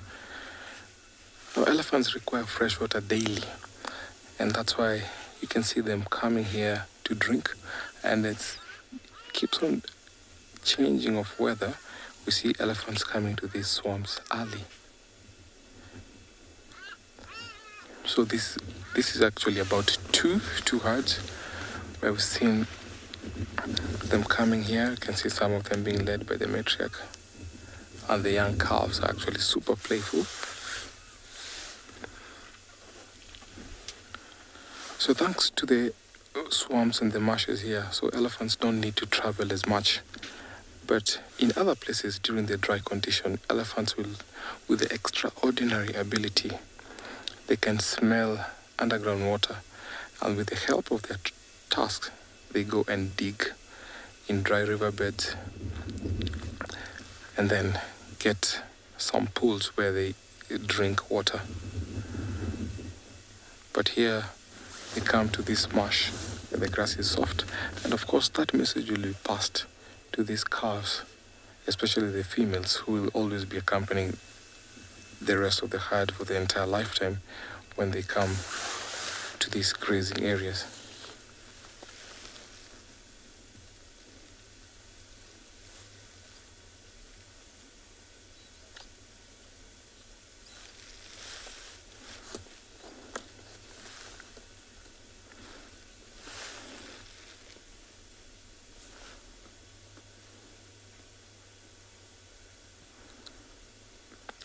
Harley, thank you so much for your question.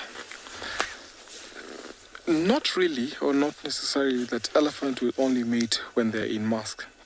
So we've seen elephants younger than about 20 to 22 sometimes mating.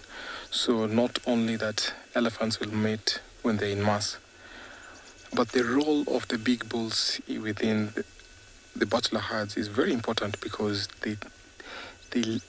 these younger elephant bulls, they get to learn from the big bulls the mating etiquette. So not necessarily that they have to be in mask so that they can mate, but it's a given advantage when elephant bulls are in mask to mate. So bigger matriarch, or the matriarchs in these families, they're the ones who choose who to mate with. So they don't necessarily go for the younger bulls, they go for the bigger, mature and old bulls. So not only that they can mate when they're in mask.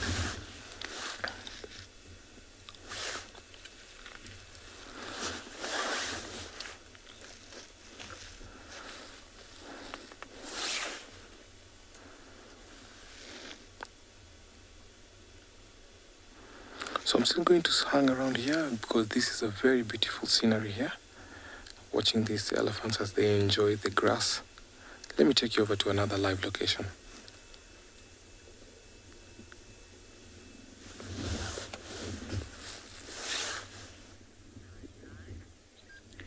talking about a beautiful scene, we've just come across a male group of zebra. So this is a bachelor herd, and yes, believe me when I tell you all of them are males.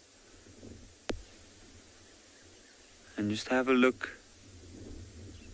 You squint your eyes and you look at this group. You'll realize what dazzling effect it's got on the eyes. And have a look at what they're doing. You'll see some of them placing their heads on the rumps of the others, and then they're trying to bite each other, tails are going. They're quite excited. I'm going to move it slightly forward. Oh no. Now these are all young males, and they probably just started forming this little group of bachelors. And I think at this point they're probably trying to figure out who is the more dominant male.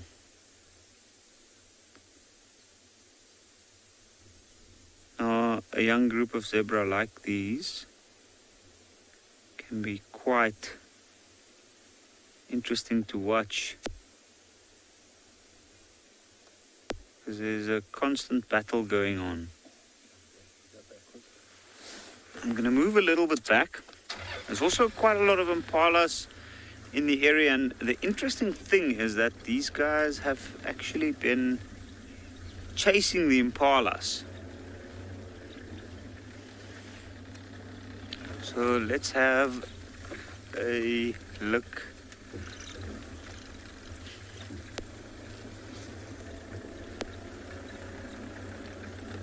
Yo, there's a lot of impala around this area.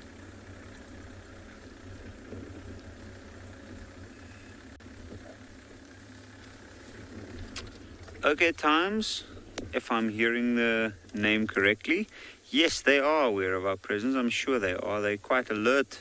Have a look at that zebra on the right. You can see he's staring straight at us at this point. But we are far enough away, as you can see, to not affect their behavior. Some of the impalas was actually laying down. They just got up because the zebra moved closer. And these male zebra are literally causing a little bit of chaos around here. Ooh, and then if you have a look off to the right, you can see there's a big male impala walking in on a group of younger ones. And he's probably going to try and assert his dominance.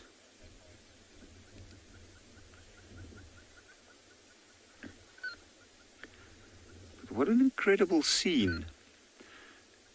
That's amazing. All of them, their heads down. Have a look at the zebra. All of them heads down feeding. I think they've given up on playing around and fooling around.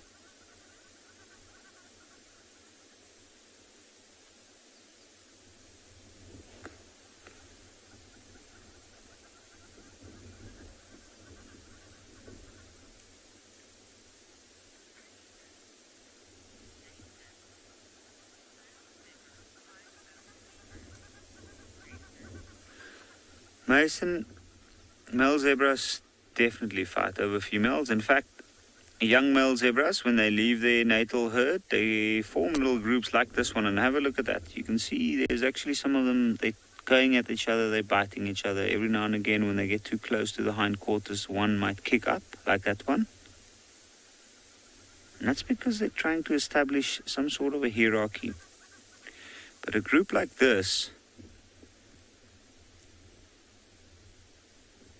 have quite interesting prospects lined up for them. Now, once they feel like they are ready, they might move towards a group with a male and his harem, and they might actually try and abduct, as they call it, some of the young females. And when that happens, the young one comes in, he becomes a challenger, and he actually challenges the father of those females, which will mean that he'll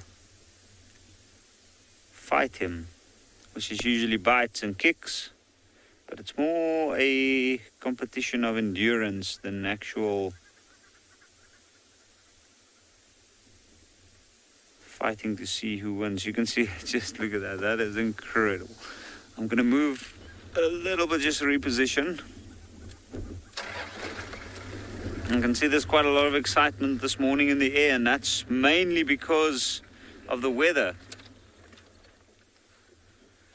On overcast days like these, we find that the zebra and impala are especially active.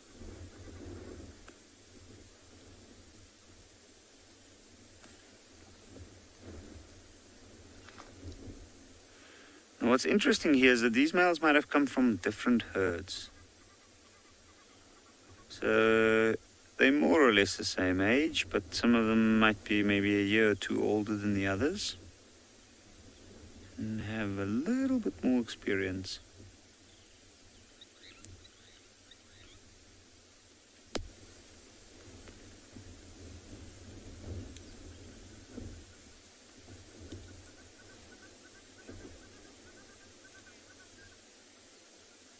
I think I'm gonna sit right here and have a look and see what these zebra get up to.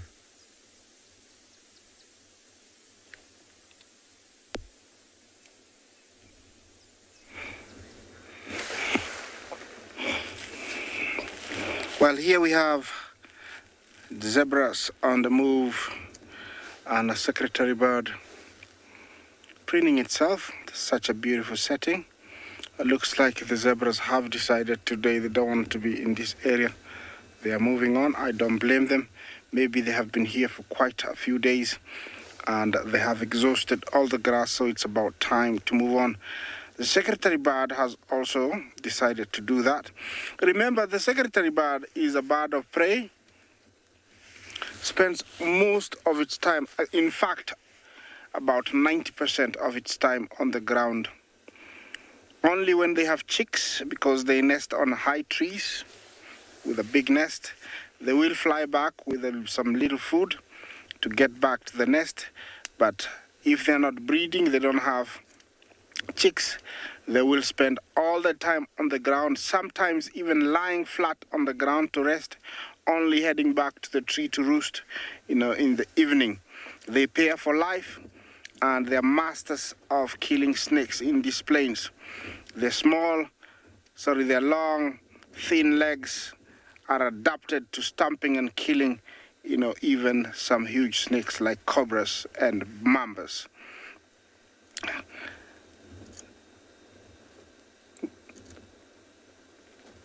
Over here, looks like she's hunting for grasshoppers.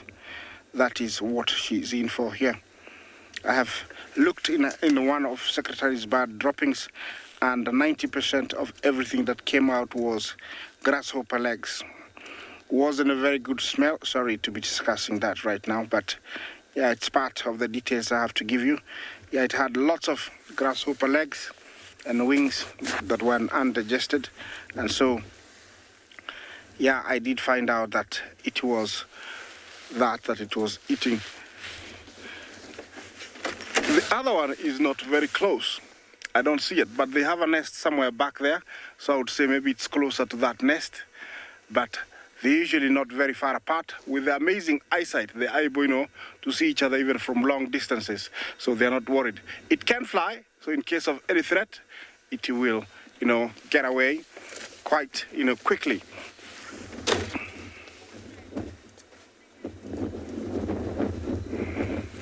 Dizzy, secretary birds, second tallest birds, I would dispute that, because there is a bird called the saddle beanstalk, and it's almost 4.5 feet.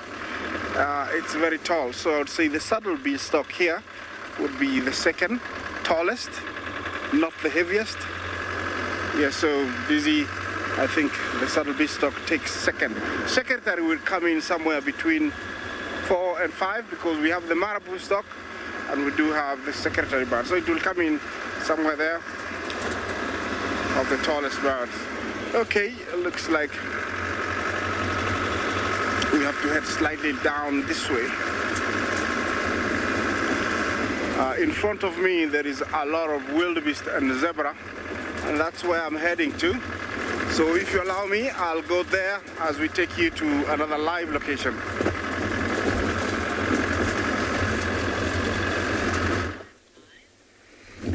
Welcome back. We've had our plan to go and look for those lions thwarted a bit by the fact that these two elephant bulls came out into a bit of an open area where we could see them quite nicely, and we've been watching them as they've started to feed again, just like we surmised earlier that they were looking for some better quality food. That's exactly what they've done. They've slowed down quite a bit, and they've now done just that. They've slowed down in this patch of bushes here, and they're starting to feed. Look at how that bull is using his trunk in conjunction with his feet to rip up young thorn trees out of the ground. It'll be soft, and the leaves will be soft and tasty. The tree still is also pretty soft and still growing, so still very nutritious, and he's basically popped the whole thing in his mouth. Chew on the roots, chew on the bark, and the leaves as well, of course. And he's feeding quite busily now. He's not... Remember earlier how they would go and stand around one bush for quite a bit of time? Look at how this bull kind of shuffles here and there every now and then, moving around a lot. So obviously lots of food there, but it's scattered around. So probably just plucking up, like we said, low-growing young thorn bushes. There's a black-bellied bustard that's flying in, everybody. Let's see if Craig can get on camera. Oh, well done, Craig. Look at that black-bellied bustard. Sinking out of the sky in slow motion. Isn't that incredible? Look at the white and black on the wings and into the grass. Well done, Craig. Some very handy camera work there. And there's the older bull. See just his one tusk there. Again, with his ears flared out to the side, and the wind blowing directly over his back and onto those ears, keeping him cool. When he stands like that, it almost looks like he's irritated. I'm sure many of you will have seen before an elephant, when it is agitated, how it holds its head up, puts its ears out to make itself look big, and holds its head high. Of course, that's not what's going on now. He's just holding his ears out to cool himself down. He's busy feeding, so very relaxed.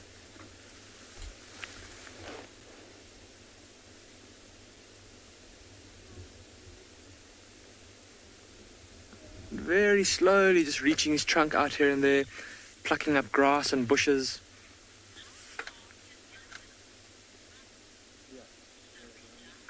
So Rita, you're asking how far elephant bulls can run for.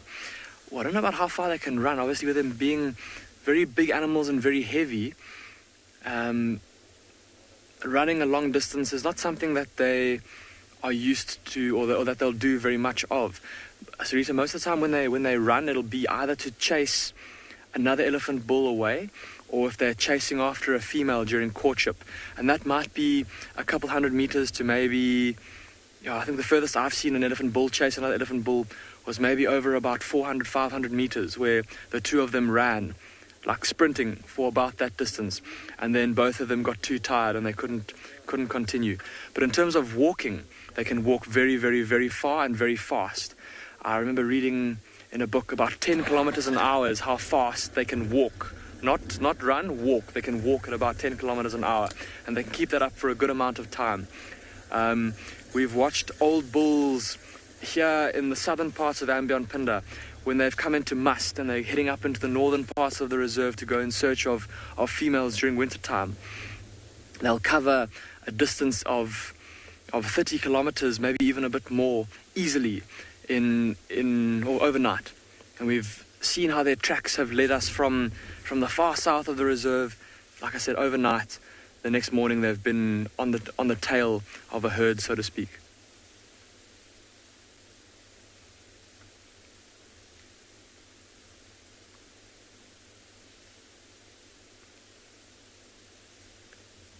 but not really an animal that's built for running very fast, for very far. Not having to run away from anything other than other elephants, and not having to chase after anything other than the aforementioned scenarios where they have to chase other bulls or chase after elephant cows when they're trying to breed with them. And quite a comical thing to see is an elephant bull running at full speed. Oh, look at that bull throwing dust in himself. That's just incredible. Look at that red dust. It's like a sandstorm. Magnificent. You'll see another bull's about to walk in front of him. What a picturesque scene as well. Look at that mountain in the background. We're just going to see what this elephant bull does. He looks like he's feeding. Look at how he's using his trunk. Again, in conjunction with his foot. Look at that. That's exactly what we just saw earlier. Using his foot and his trunk together to rip that little bush out of the ground. Let me see if I can see what exactly it is that he's busy eating there. Tough to see now because it's concealed behind the grass.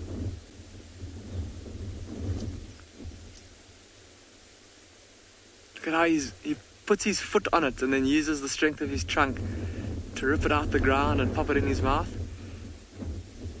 Unfortunately, I just can't see clearly enough to see exactly what kind of plant it is that he's eating there. But obviously very tasty, very nutritious, because he's putting in a little bit of work to have to get to it.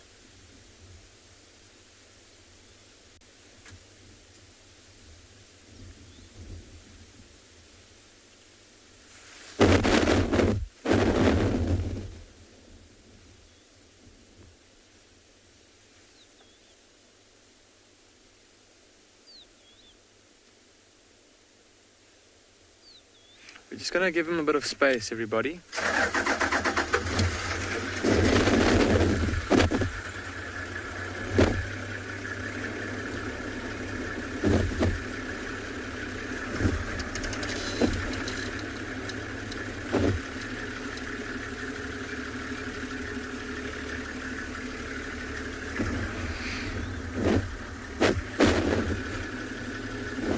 There we go. That should be sufficient.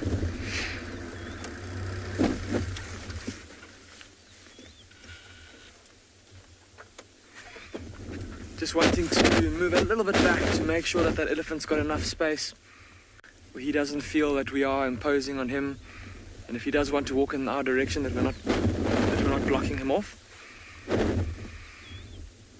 Ooh, and there's a bit of haze in the distance. Everyone, it looks like there's a bit of a squall of rain that's on its way.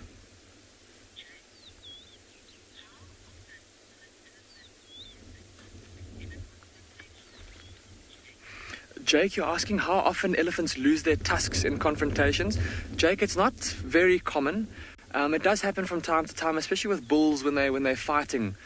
For example, maybe if two bulls are in must and they both come upon the same herd and there's a female and estrus and they're both evenly sized, evenly matched, and then they've got no choice but to fight to decide who's going to get a chance to mate with her. And those fights can get quite violent and quite vicious. And that is when a tusk might get broken off, but it's not a very common thing. I suppose also digging for roots. Typically those tusks are very strong and sturdy, and elephants will use them for what they're designed for. And I mean, part of that is digging, and part of that is breaking bark or branches off of trees. But maybe if an elephant is nutritionally stressed and those tusks are a little bit brittle, then they might break off a bit easier. We're going to have to put our rain covers on, everybody, so we're going to send you away for now, just because there's, like I said, quite a bit of a mist of rain that's approaching us quite rapidly. So we'll see where these elephants go.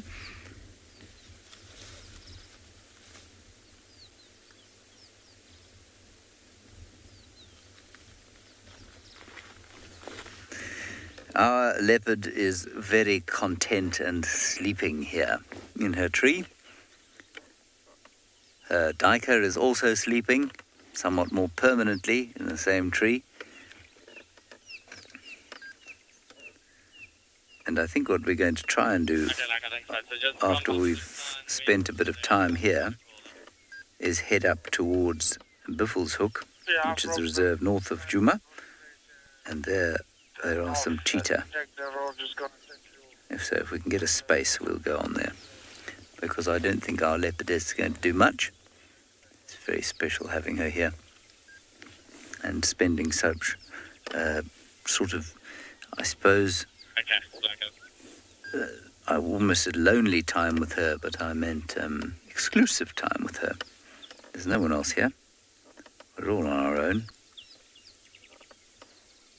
which is just great.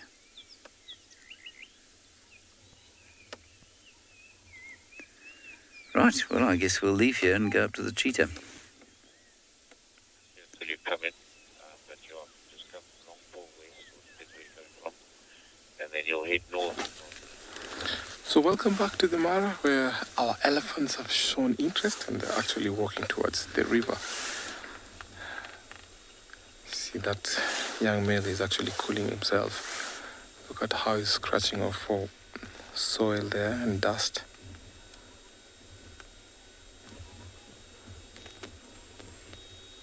Little belly scratch.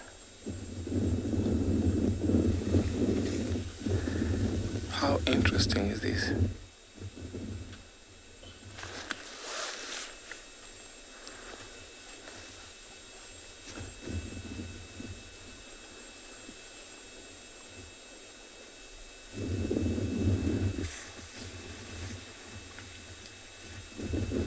So sometimes, elephants cannot reach their bellies to scratch off, so they come to a point like this where they'll scratch their bellies. And I think it's showing some interest maybe to go to the river or maybe cross across. So let's see if the rest of the family will join.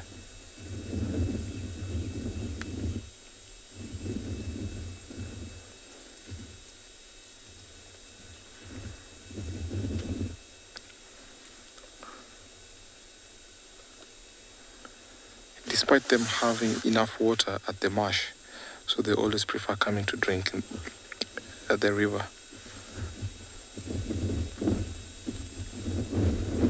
I've seen elephants cross at this point quite often, but in the last about a month and a half, I haven't seen them.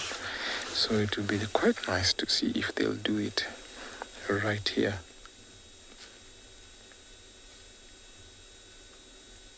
So they'll require fresh water daily. And that's very important for them, especially because they have the young ones. So they can't go without water for a long time.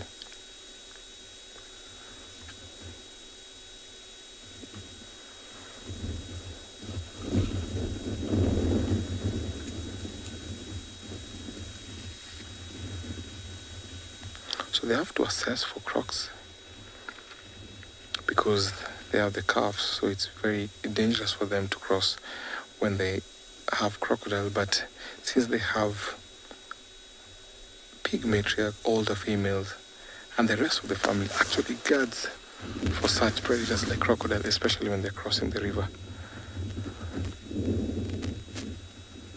So it'll be very nice to see them. I hope they cross soon. I can see the rest of the family is joining in. Seems like it's going to be a elephant crossing.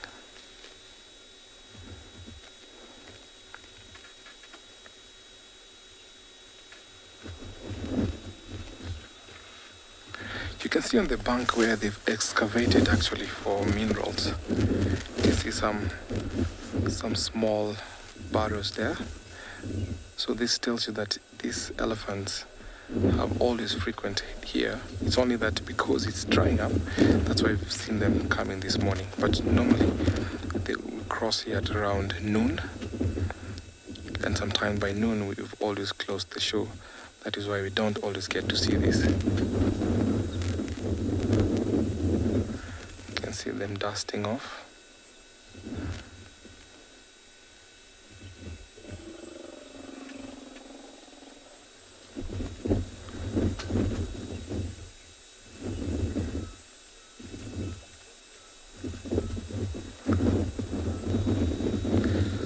like a little bit steep. Not sure if they'll do it from that point or not.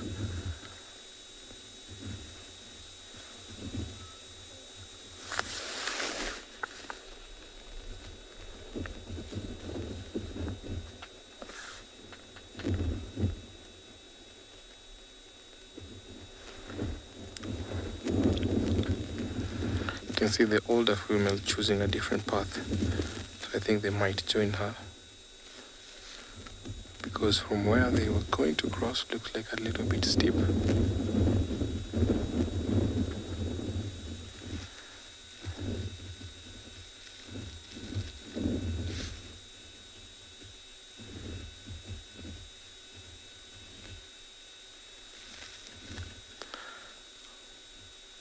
So I'm going to stay here with these elephants. I would really love to see them crossing the river. So let me take you over to another live location.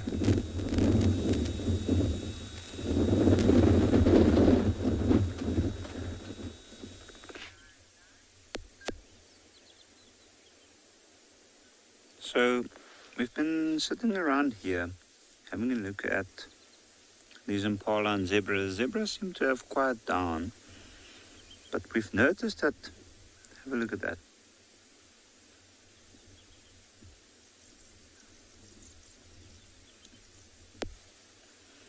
So you can see the impala at the back, or the one on the right hand side. His horns are slightly larger than the one on the left.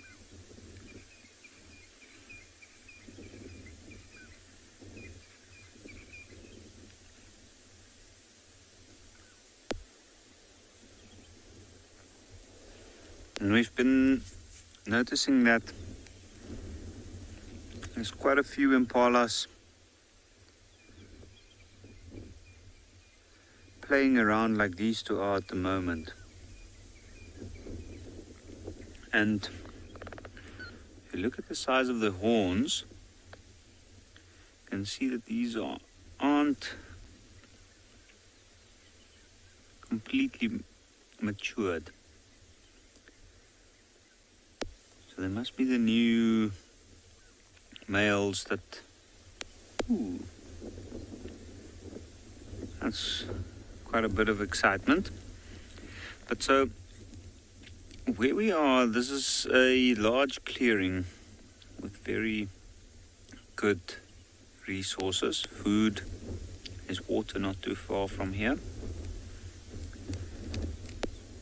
You can see that one's chewing the cud at the moment. But this is basically a testing ground.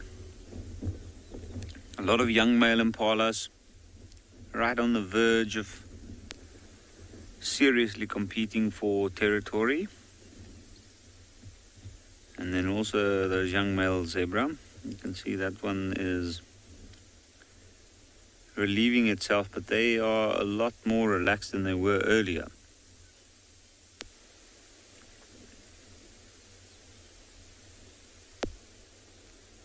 And off to the left, we have a close look there. That is exactly why these animals are competing, especially impala. A large herd of females, a few young males, but mainly females. You can see they're completely relaxed. They're laying down.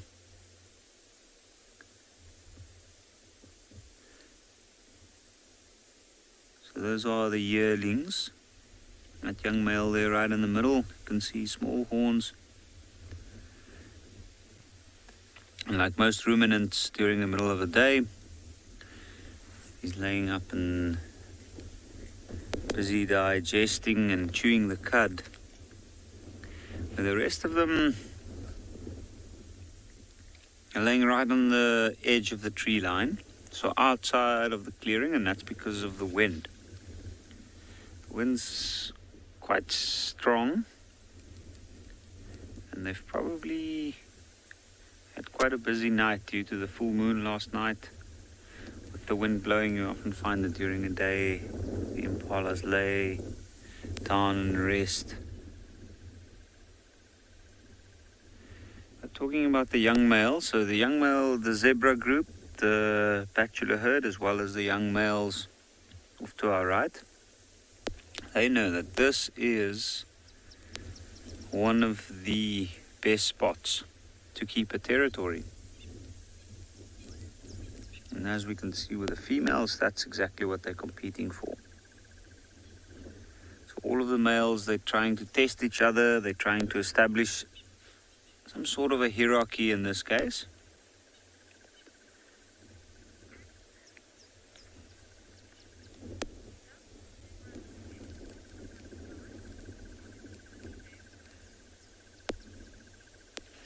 PPP, zebras actually do have that stripes on their skin, but visually, if you had to shave a zebra, it would be black all over. However, there is a difference in the skin cells that you find under the black stripes versus the white stripes, and at the moment the most prominent theory on that is that it might aid them in thermoregulation or controlling their body temperature, especially in the heat. Like most mammals, underneath the fur they're black.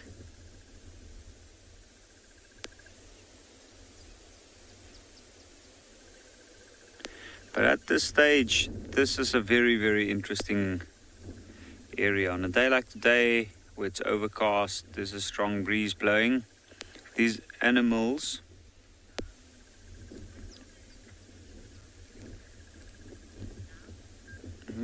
compete with each other to earn a spot, so to say, in the rankings. So, Lisa, to answer your questions, when do the impalas start to give birth? In this particular area, we're expecting them to start giving birth around about the end of November. And hopefully by then we'll start to see the first lambs. And what's very interesting at this stage is that the females in this area, they know this is a good area, good food. The males, they know as well, and that's why we see so many bachelors. They start to compete already amongst themselves. They sort out the hierarchy, which ones are the stronger ones, and eventually, when the time comes, usually around April, and then the days start shortening, we start seeing them competing seriously for certain spots. And that's when the rut starts.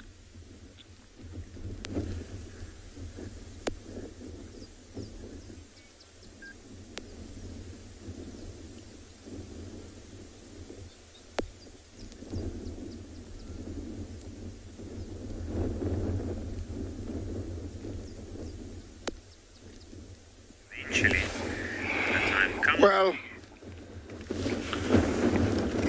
done, Yappy, with your impalas, and here I am with my giraffes, and looks like we have a very good number of young ones.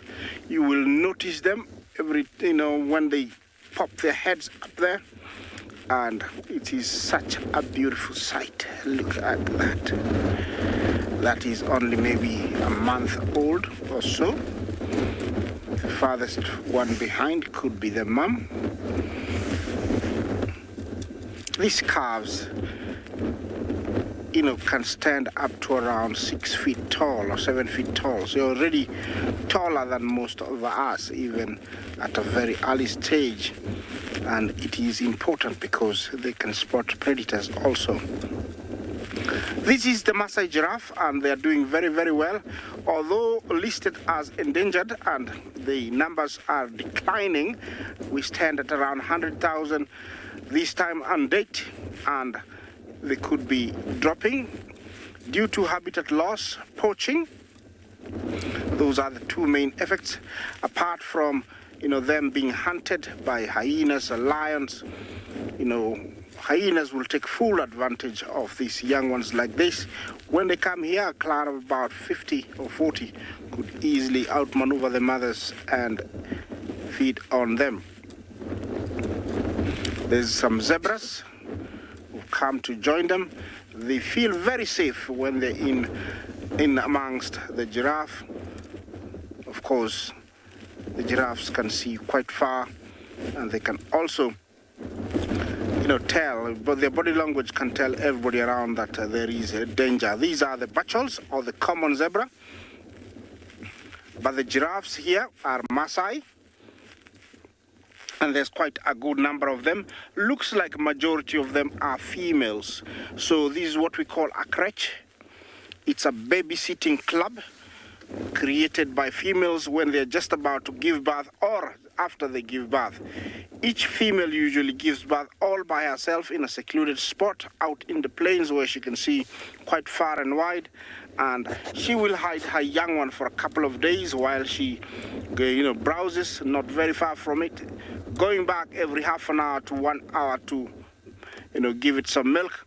And then eventually they will join up all the calves, making what we call a crèche. It's a babysitting school where they will browse at a distance while watching for these young ones. Every now and then one will go back and nurse its own young, and they will stay at a distance watching for any predators. Over here, definitely this is a crèche, but the youngsters are allowed to follow because they are here. You can only see one, but I tell you there's a few of them. They're feeding. Yeah, there's two there. There is one, yeah, there to the right. There is one here, and then to the left. Those are two, but there is quite a good number of them here. Yeah, the giraffe neck of a fully grown giraffe has got about 7 vertebrae.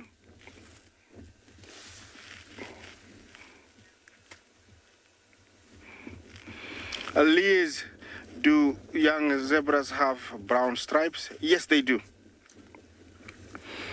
They are not as dark and pronounced in color like, the older ones, and especially the adults. So they are slightly, like fainter. They are almost brown, black. They're not really black or brown. Yeah, that was called sandbathing. Unlike other animals that do wallowing or mud bathing, the zebras, the wildebeest love, sandbathing, and they usually find a dark spot that is bare, and they will roll there. That is to smother ticks, mites, and other biting creepy crawlies in their bodies, adding a layer of dirt onto their skin that will act as like sunblock. They do that. Of course, it is a very beautiful sight, but I'll have to move on, find something else. So let's see what's happening somewhere else.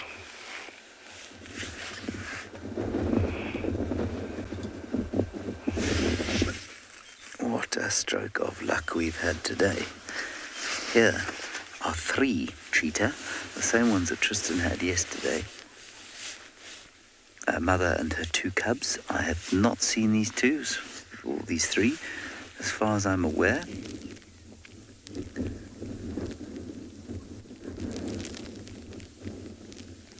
I'm assuming it's not the same mother. It's definitely not the same 2 cubs that I saw a little while back hunting a kudu. That was about 2 years ago now.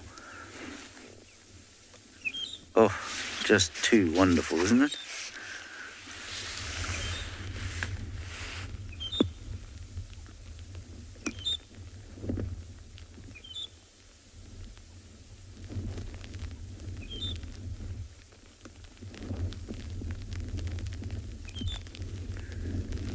So sweet. Now, I don't know if you can see the 3rd one, but it's just behind there in the long grass. And you can hear the call, not alarmed, of the magpie shrike.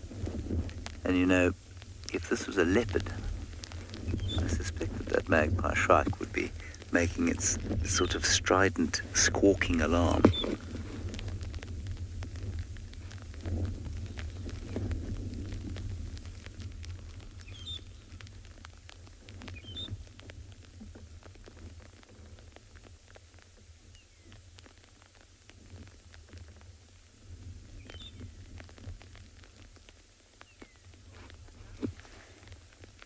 That's just a very special sighting.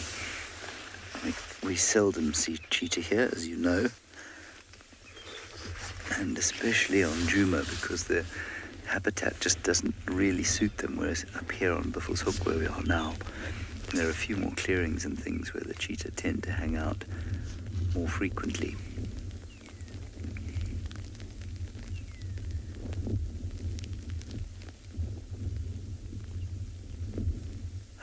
What a privilege. We won't be able to stay here for too long, unfortunately, because there are other people who want to come, but we'll probably get 2 segments or so out of it. Bit of light coming now too. A bit of cloud above us is thinning slightly.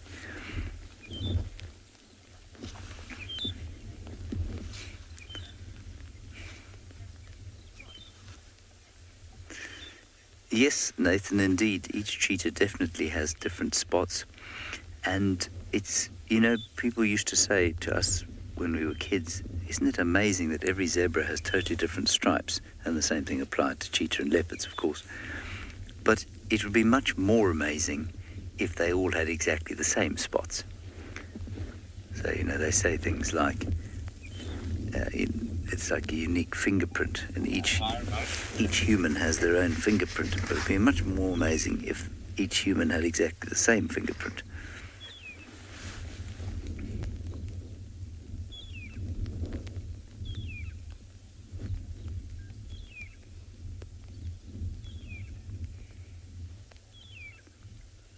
And if you want to identify cheetah, I mean, you could just take a picture of their spots and have a look, but often what they do is they look at the tear marks and the spots around the tear marks.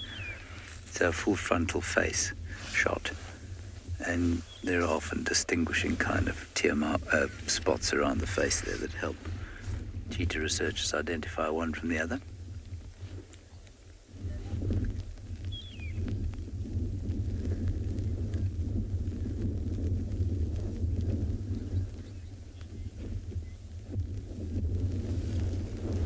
Three cheetahs, eh? And these little ones, I don't know how old they are. I'm sure Tristan had a guess last night, but I'm gonna say they're about 5 or 6 months old. No, Shidulu won't pose a threat to these cheetahs. Shidulu is nowhere near here.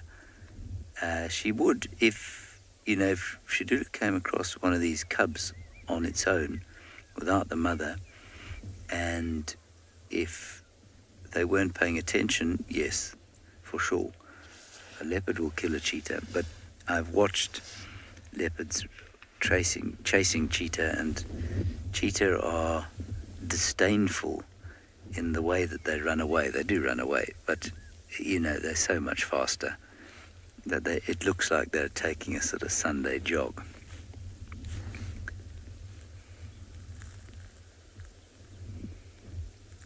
But Shidulu's about how far away? Say 5 kilometers as the crow flies, so quite a long way.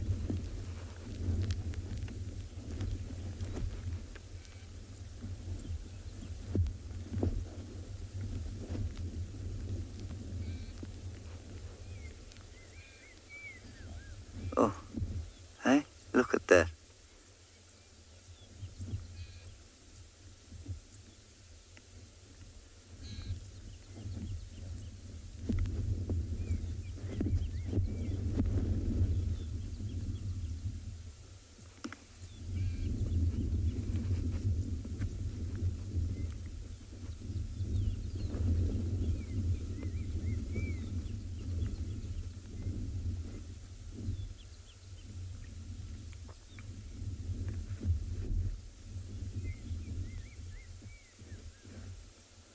Just glorious, eh?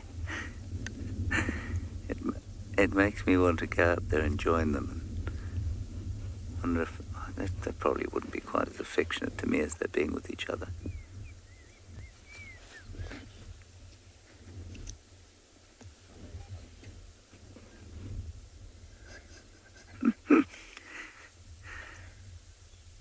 Now one is trying to practice the choke hold on her mother, or his mother, while the other one uses her as a pillow.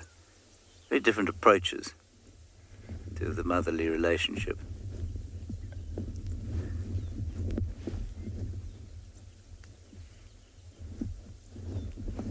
I think practicing the killing bite on your mother could be considered rude.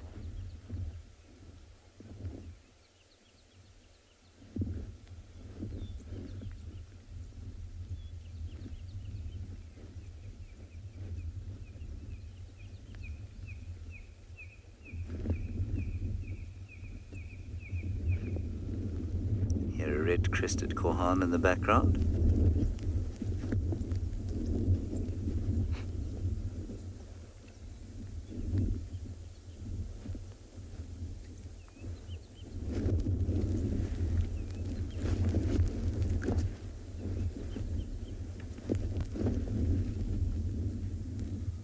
And what always amazes me, or never ceases to amaze me when I see cheetah, is how they are permanently alert. They just never look quite as relaxed as leopards, and definitely not lions. Lions, of course, look more relaxed than corpses quite a lot of the time. The cheetahs, not so much. Ears and eyes always moving. And I don't know if anyone's pointed this out to you before. They may well have. But one of their unique adaptations is the ability to lie on their sides and then have the head tilted up at a sort of 90-degree angle. And I would encourage you, if you're limber enough to try it, go and lie down on your back or on your side and try and lift your head so that your eyes are perpendicular with the horizon. It's almost impossible. And you can see how she's lying now, how the mum's lying.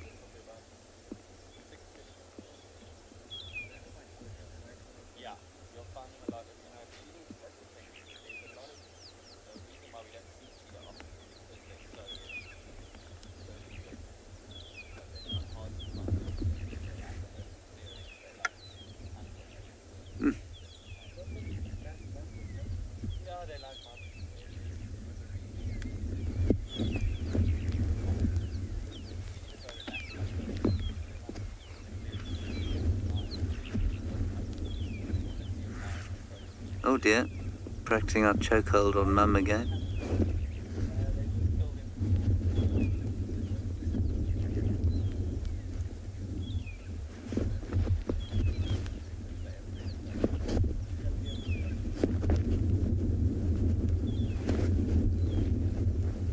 Back to Andy on thunder.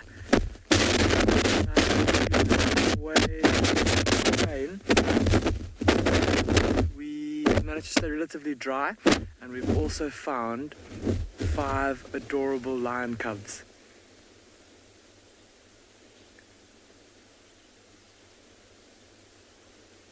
It looks like they also got a little bit wet. See how they're licking each other's fur, licking the water droplets out of each other's hair?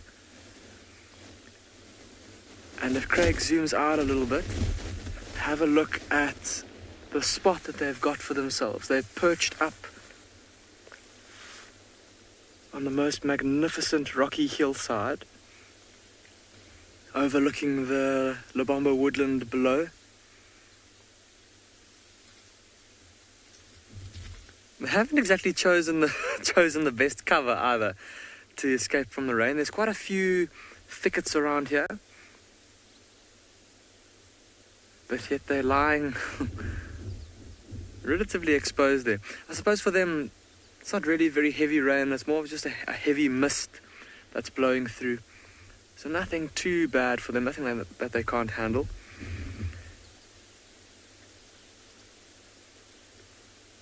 Their mothers are not too far from here. They've left them up here to go and hunt. And these cubs will be waiting for, and hopefully having caught something, at least one of the two lionesses will come back and fetch the cubs, lead them down this rocky hill, the valley below.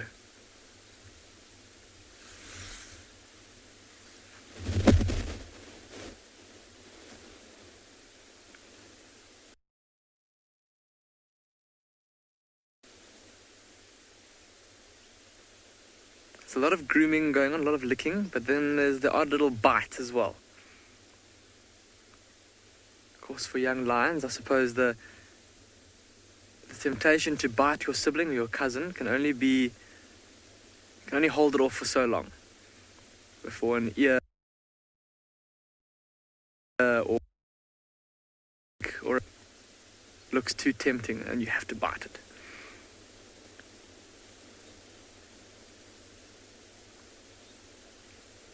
That one's shaking itself, trying to get the water droplets out of its hair. See how they're all bunched up tightly, huddled up, trying to keep warm. This is just too precious a scene, everybody. So Craig and I are definitely going to spend a bit more time here and watch what these cubs get up to.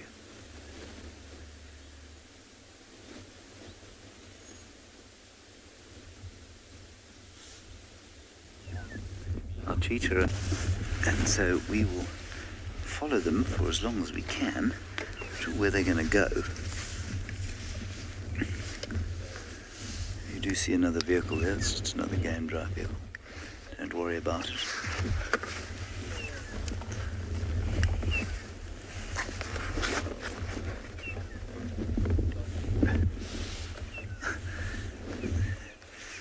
The hood is doing some remarkable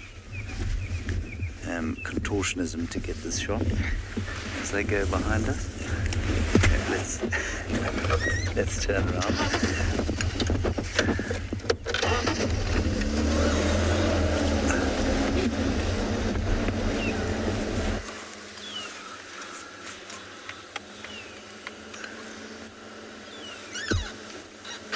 There we go.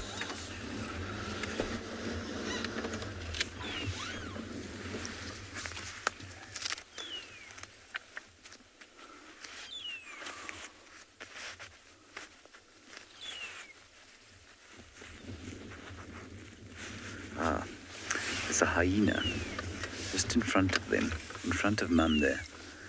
Niels, you might be able to just pick him up.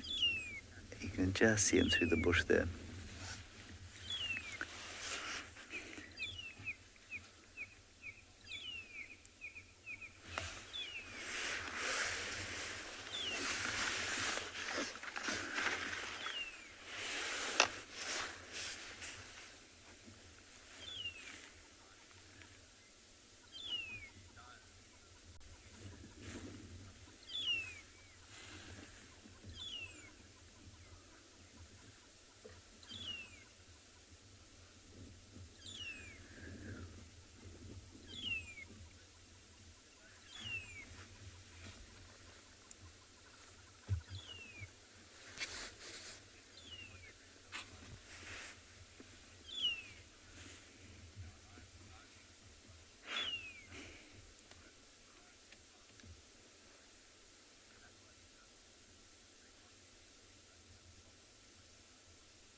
Now the hyena seems to have backed off, but it's still lurking there waiting and maybe hoping that she'll do a little bit of hunting. Now remember, at this stage the youngsters will be more of a hindrance. There she's now looking at the hyena moving in the bushes, the fringes of the clearing. You can hear the hornbill in the background almost making a sort of ominous soundtrack, building the tension. The hyena's backing off now.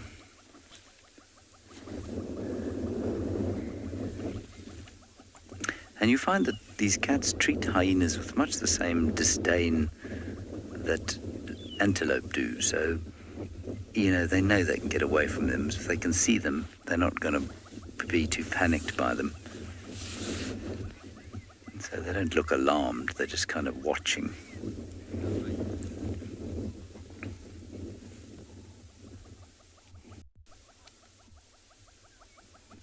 Oh, this is just wonderful. What a morning, hey? Tristan said to me the animals have been amazing.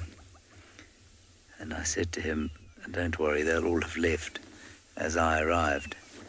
But thankfully they're at least a day late for their departure.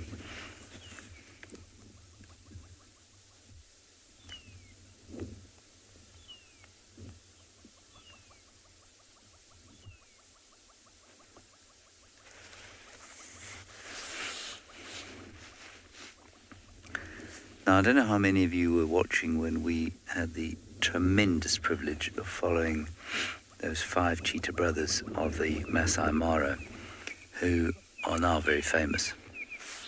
And they were relatively famous when we saw them, but I think we certainly increased their fame. And what was so amazing there was that hyenas were never far from them. Hyenas would find those cats and then just track them. Wait patiently on the fringes, they'd kill something, and then the hyenas would go in and they'd either feed with the cheetah, or more often than not, steal from the cheetah. And often it was one hyena that would steal from all 5.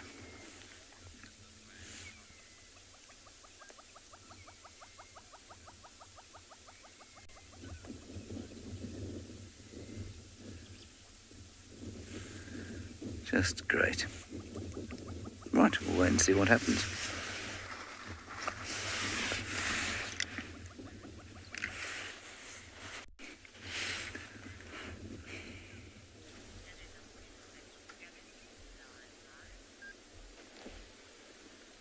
Talking about scavenging, just have a look at that.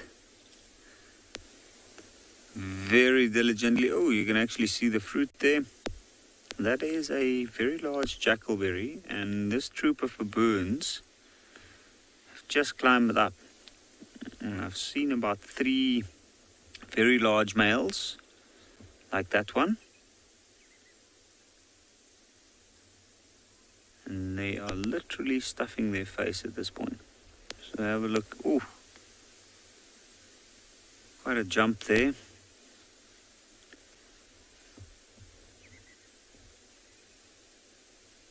This is quite interesting. It looks like they are trying to gather the fruit as quick as possible. It's almost as if they're afraid that it might disappear soon. There's a younger one. I just find it amazing at how they climb on these very, very thin branches. You can see that one balancing itself. It's literally sitting on a small branch and grabbing whatever fruit is available nearby within its grasps.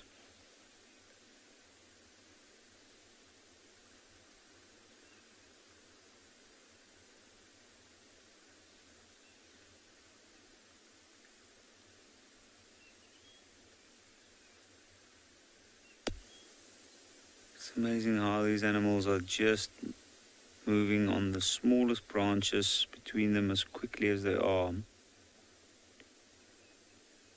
And whatever clump of fruit they can see, they grab and they stuff themselves. And they'll even stuff their cheeks before actually chewing and swallowing.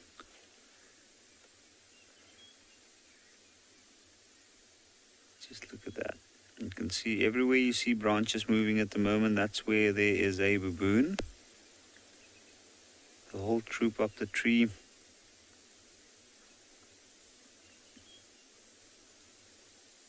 That's a big, big male, that one. You can see the fruit just in front of his face. So let's have a look. He's probably going to grab whatever he can see from where he is.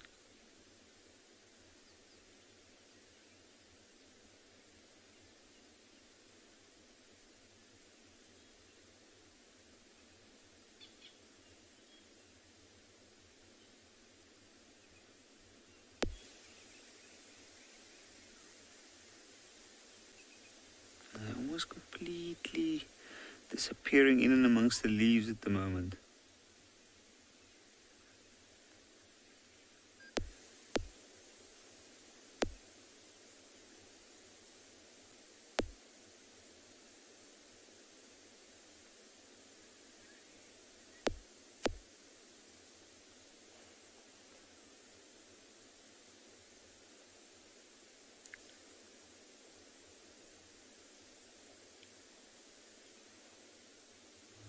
Welcome back to Ambient Pinda, everyone. These little lion cubs are starting to wake up a little bit, and they're looking very inquisitively at the other vehicles that are joining us here. Look at that one in the middle there, how it's watching, lifting its head. Actually, both of the two on the right, look at how alert they are. Their ears are pricked. You might be able to hear the sound of the other vehicle that's approaching, also wanting to come and get a look at these adorable lions.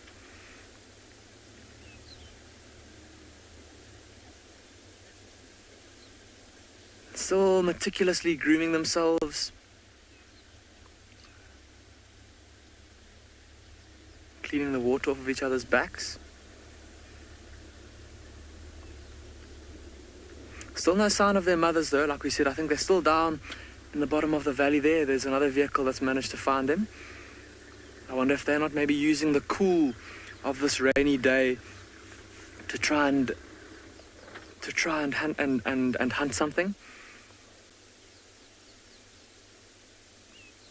And incredible to think that these little lions, even though I suppose they're not that little anymore, having been born kind of in late March or so they would be about 7 months old now, really getting quite big. But I think that the spot that the mothers have chosen to leave them is not only picturesque but also very safe up here on this rocky outcrop. There's lots of caves for them to go and hide in. Can't see any from here because we're up on the very top of it. But if we go just over the lip, there's a lot of big boulders that they could go and hide underneath or hide in between if something were to threaten them. Also lots of thickets for them to go into. And look at how they're getting a bit restless now. They've obviously been sitting still for a long time, just like little children that have been too long. Practicing its killing bite that it will one day use on prey like inyalas and warthogs.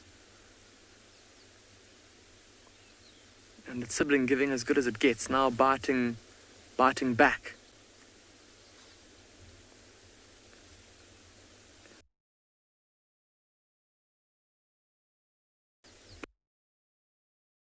And I think with them getting a bit more active, I'm sure that we're going to start to see a bit of play from these little lions. So Craig and I are going to sit here for a bit longer.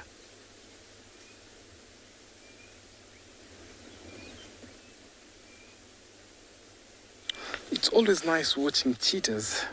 What a nice interaction between that family. Now back to our elephants, and it seems like our elephant family, the family number one, did not manage to cross, and I think they've gone further upstream for a suitable place where they can at least cross to the other side, because it looked a little bit steep on where they were previously.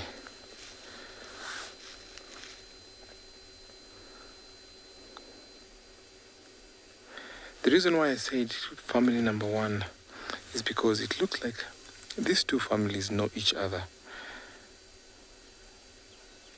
And generally because I saw some interaction, I saw some greetings there.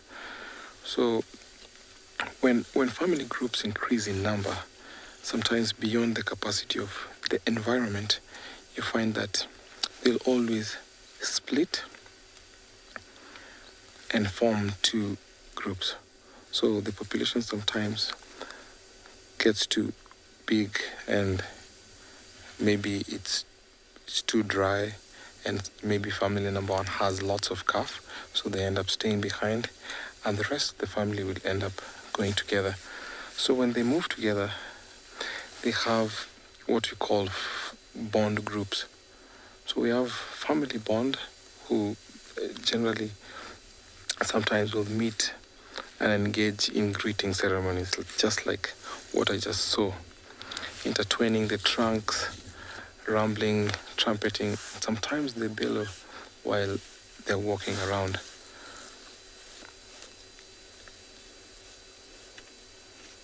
So when bond group meet, so it becomes very evident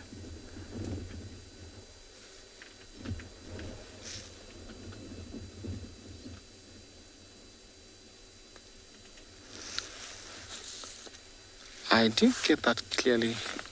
Did you mean rogue female elephants? Maybe I might get to hear that again.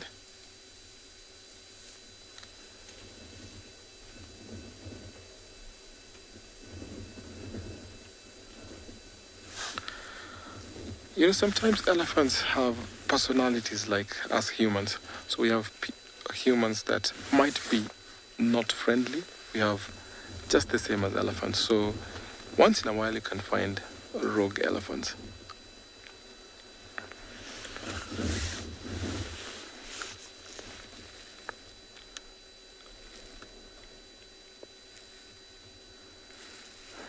So these two groups have met, and you find that over time and time, the two family groups will meet and they have to greet each other.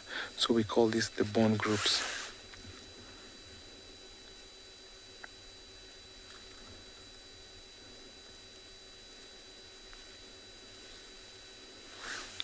So it's important also to note that when these two groups split, the most closely related individuals stay together within those herds. So you find that the bigger sister to the matriarch split up and form her own group. So it is nice watching these elephants. It's a very, very lovely morning. So I'm just going to go somewhere else to find what's going to be there as I take you over to another live location.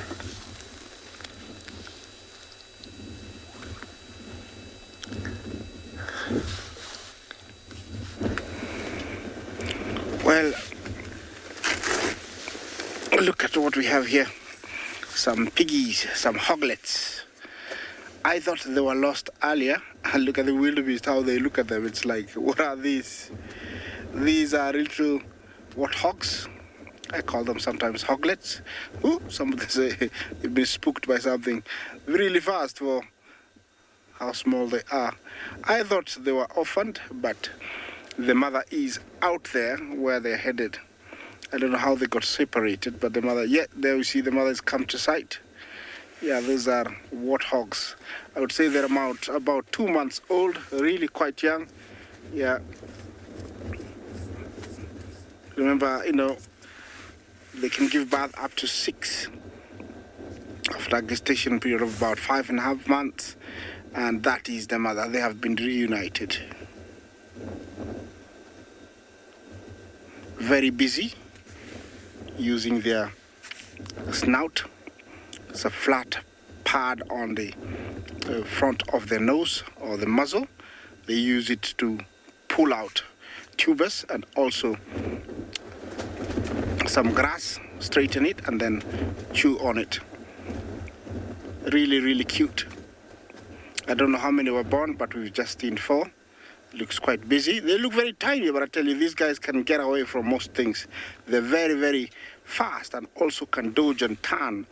Yeah, the eyesight is really, really good. Problem is they're very low on the ground and they don't have frontal vision. Yeah, apart from them, we do have, let's not ignore this animal. It is the white bearded gnu. They're still with us here. And majority of these guys I can see are bulls It is very late because it's the first day of November, and I wonder if they're ever gonna leave. They normally do stay here until end of September, but they prolonged it to October, and now it's November. And actually there's quite a good number of them. So looks like they might stay with us, and if it does so, then it means, you know, we will be having a resident wildebeest around us.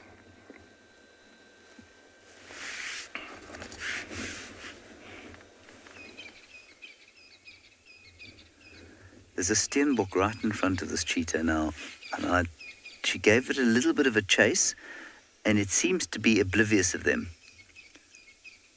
It's just moving behind the bushes there, and the babies are coming up next to her. I don't know why she's not giving it more of an effort. So what she's done, she's come quite a long way south from where we first saw her, and the steenbok's going back towards the clearings where we saw her first. There. It's just popped out. It hasn't seen them. And she's now not looking at it. Wake up. Look left.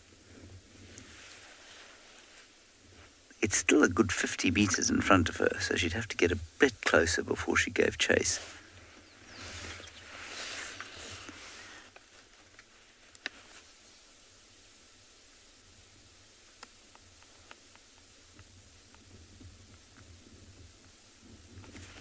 Looking in that direction now. Now she's watching it. And you can see the ears are not forward, but the cub behind is. The cub on the left is very interested.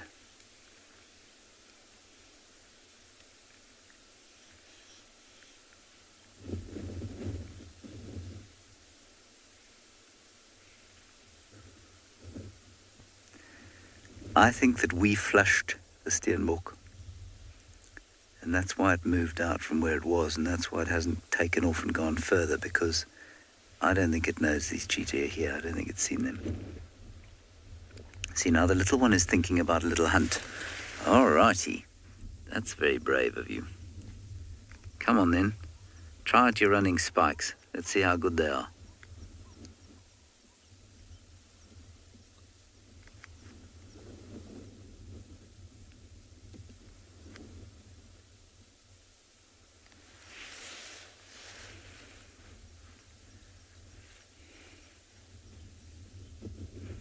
While we wait and see what happens here, there was the inevitable discussion, I'm sure, around Shedulu's cub's demise and whether or not you as an individual would choose to intervene if something like that happened.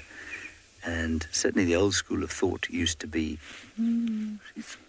I think she's quite keen.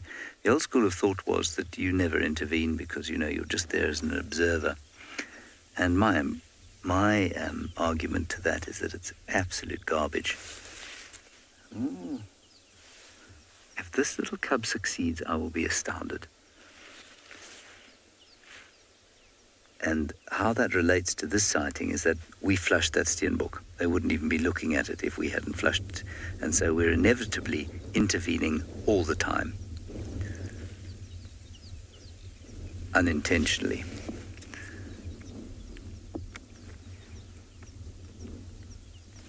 Now, I've identified one of these cubs, I think, as a male. I think the other's also a male, but I could be wrong.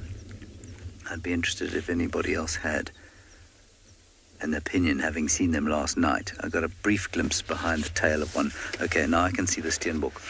Niels, do you see the termite mound there? Behind all those bushes, it's like a sort of low termite mound. The steenbok is just on the left-hand side of it. Yeah, you got it, exactly. Now, the precocious cub, for want of a better term, is now not much more than 30 meters behind where that steenbok is. And I think we should wait here and see how this plays out. Steenbok is looking at Niels, or at me, but I like to think it's looking at Niels's rain hood. And And it is not, as far as I don't think it has any idea that there are 3 voracious predators here. Although 2 of them don't look very voracious at all. I would say that the chances of the little one catching that steenbok are nigh on 0. Especially as it now seems to have moved off.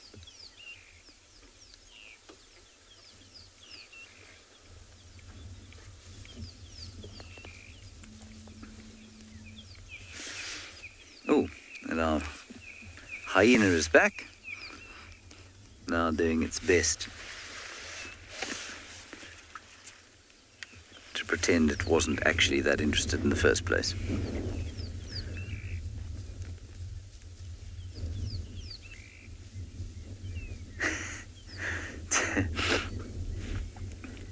The cheetah looked around at the hyena. The hyena looked like a child who'd been caught eyeing out a tray of cupcakes it wasn't supposed to be looking at.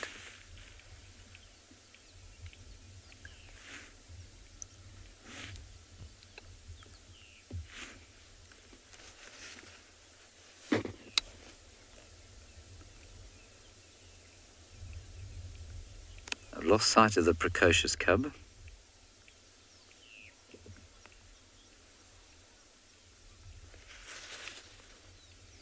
But I think the steenbok is gone. Ah, there's the cub. No, the cub can still see the steenbok. Can you see the cub there, Niels? Yeah, that's it. You got it. It's definitely not giving up yet.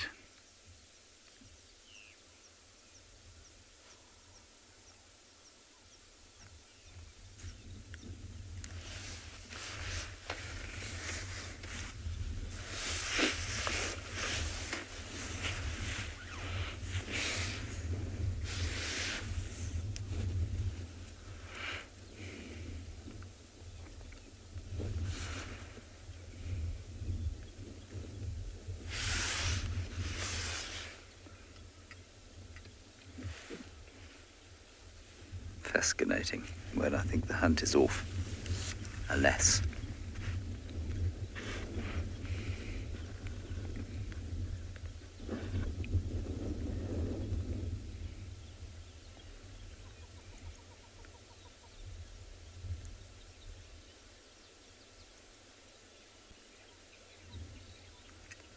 Fascinating stuff. Well, we'll hang around and see if they get lucky.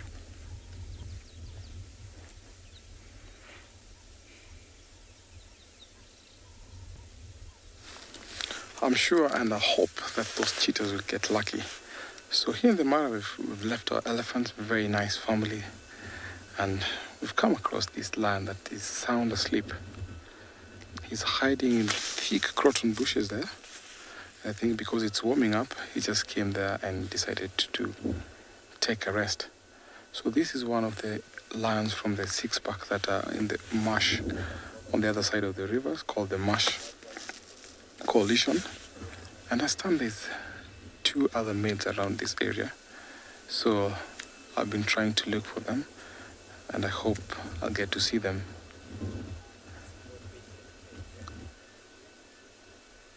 What a nice, beautiful spot to rest. Very nice shade. That bush is an insect repellent, so he has an advantage for shade and also no flies on his body. So with this coalition coming in the Mara Triangle, remember when we saw the young male this morning looking very shy? So this is the reason why that young lion is very shy, because when he comes across these lions, he's going to be fought off.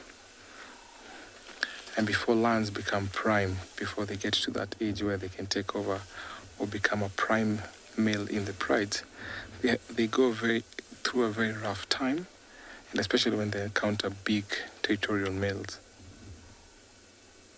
So this area is for the Mugoro pride. So the Mugoro pride, sometimes we find Olalashe, who overlaps all these 3 territories: the Owino, the Olalashe, the Owino, the Ololo, and the Mugoro. So these 3 coming in, or 4, it's going to be a different thing to see. Because the other lion is not far from here, let me just drive off a little bit to see if I can get a view of that male. And I understand they're also mating, so it would be nice to see.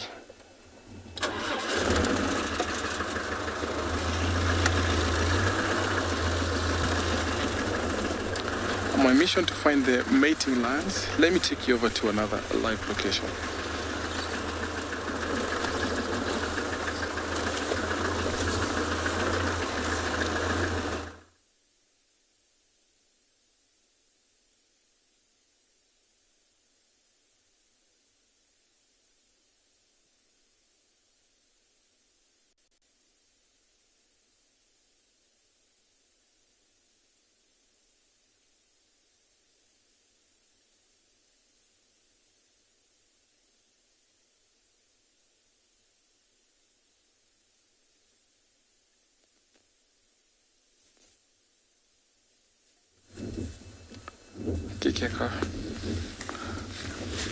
So welcome back. I've come across another male lion that is sleeping here on the grass. Look at him. He's not actually far from the other one, but I can't actually see the lioness. So probably there's the 3 lions from the coalition of the marsh pride. So I think the other one is actually mating somewhere in this long grass. For the last 2 days, it's been very cold, and I'm sure these lions were very cold, so he's enjoying the sun. Being the apex predator, you can tell they're not worried at all. They can go anywhere and sleep anywhere, wherever they want, because they don't have predators. But for the younger ones, like the one we saw this morning, he will be a little bit worried because of the intruders like this one here.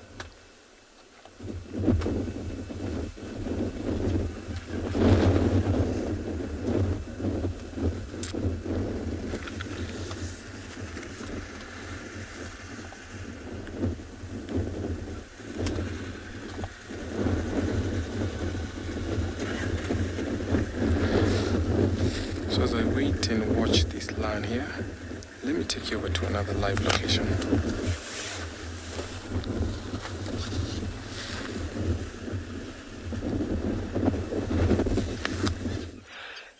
The wonderful hustle and bustle of the amazing sociable weaver. They're all coming back with nesting material right now, or a lot of them are. So you can see a lot of birds flying in with strands or blades of grass within the beak. And then a few of them actually in this colony actually have little chicks. So more than likely will be coming back and then feeding the chicks as well. They tend to fall into the summer period for breeding, but any period where we have 20 millimeters of rain and more, these birds can actively breed. They seize the opportunity. And just like vegetation in the Kalahari, you've got to be flexible. So having a quick breeding and dispersal period is a very efficient way in how you can sustain a population and you can increase colony numbers. They're very busy right now.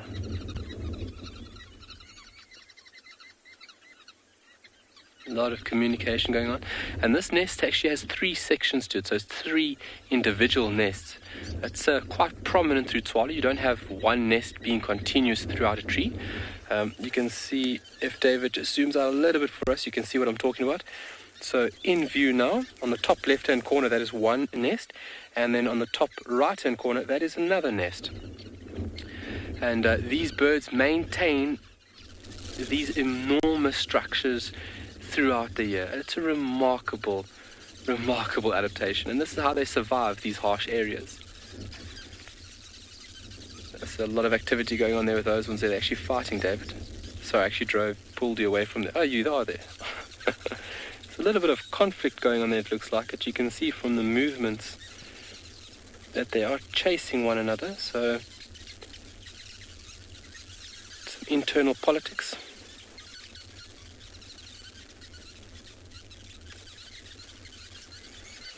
And it's really remarkable the skill that the bird has.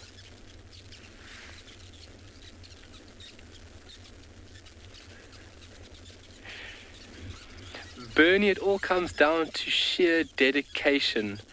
It is remarkable. I tend to think about now how much energy is one bird expending, how much energy is one bird using to fly off, collect one piece of material, and I mean talking about one piece of grass, coming back here and obviously adhering it to this structure and then flying off and doing it all over again. It's just mind-boggling. But there's a very good saying in roots, if you have in life, if you have strong roots or strong foundation, that means you set up for success. And the foundation is this structure. So the more energy and the more time that they put into it, the better that they're going to be in the long run. And obviously, the safer the chicks are going to be. So this is used for nesting, so overnight resting or nesting, and as well as for breeding. So remarkable structure and something that is very, very important to these birds. But yeah, the dedication, it's just unreal. Sure, they are busy. Oh, word. Beautiful view there. If he turns his head, you're going to see a beautiful, quite large conical shaped beak. There we go. And from here, we're going to send you off to another location. We'll see you later.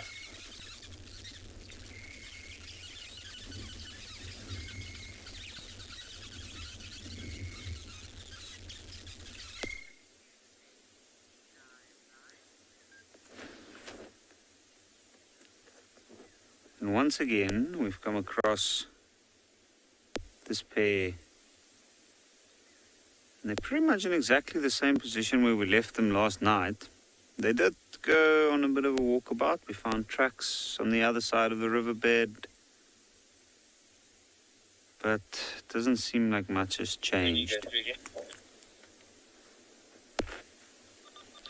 It's starting to warm up quite a bit now, and you can see, look at that male. He's literally sitting, falling asleep at the moment. They've just been chased by a herd of elephants, and unfortunately we have missed that.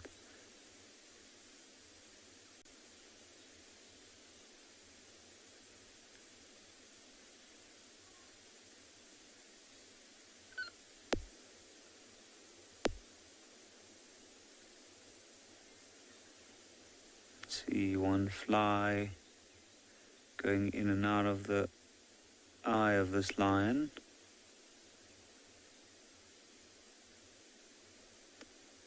I'm sure he's had quite a long night.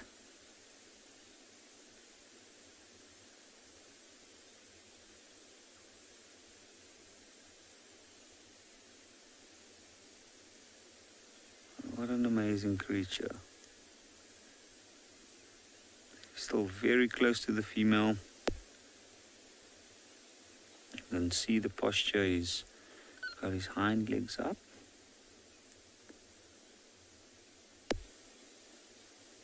And even though he's starting to doze off,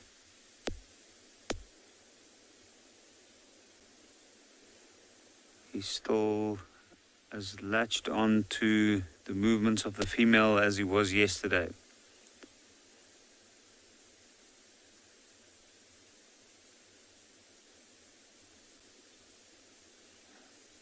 There she is. You can see she's also starting to doze off.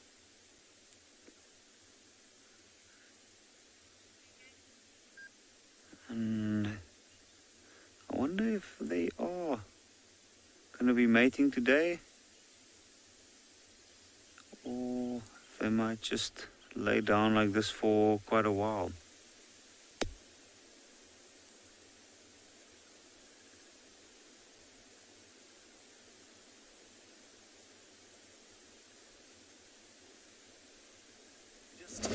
Gone speeding into this, at least this thicket. There they are, right in front of us. And we had a wonderful sighting of a youngster up in a marula tree. It was very special. Looked like a leopard. Lex come in. I'm just trying to help Lex get into the sighting. They are mucking around in there now. Go ahead. Lex, they've gone down into these thickets.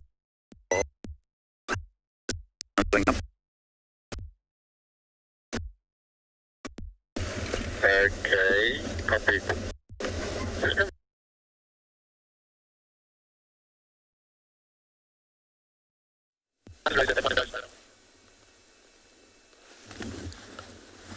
So welcome back to the Mara where our lion is still sleeping. Look at him, he just turned over to warm his belly. Looked like he fed last night. But whatever he got was not enough because I can still see the rib cage there. With these lions coming into the Mara Triangle, I'm sure it's going to be a different kind of thing because lots of lionesses will come into mating because the ones with the cubs, unfortunately, they might lose their cubs. And we saw one of the river pride mating with one of the brothers. So it will be interesting to know what will be going on for the next couple of days, or maybe a week and a month.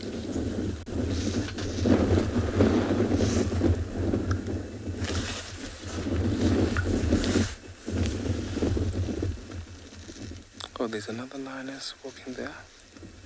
I think this is from the River Pride. Well done, James.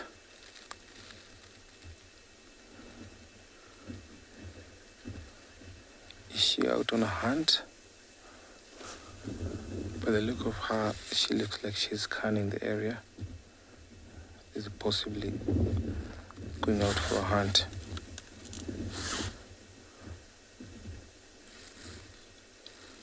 This is one pride that I always respect. Whenever they eye something and they want to go for it, they never miss. Actually, I've seen a very nice, successful hunt from the River Pride. And I hope that this mother will be successful this morning. It's very, very interesting when you stop somewhere and watch a species and then something else unfolds. We were just watching this lion sleeping and then suddenly we saw that lioness walking. So it seems like a very interesting morning. You can tell he's sound asleep. He's not even heard that lioness walking.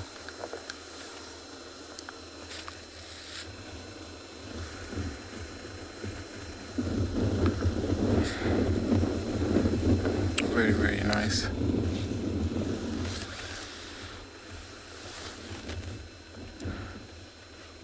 So lions can spend even about the entire day sleeping, can spend about 12 hours, sometimes even 16 hours in a day sleeping. But as the temperatures rise right here, he'll have definitely to move because they don't have sweat glands. That's the reason why you always see them in shade during the hot temperatures of the day.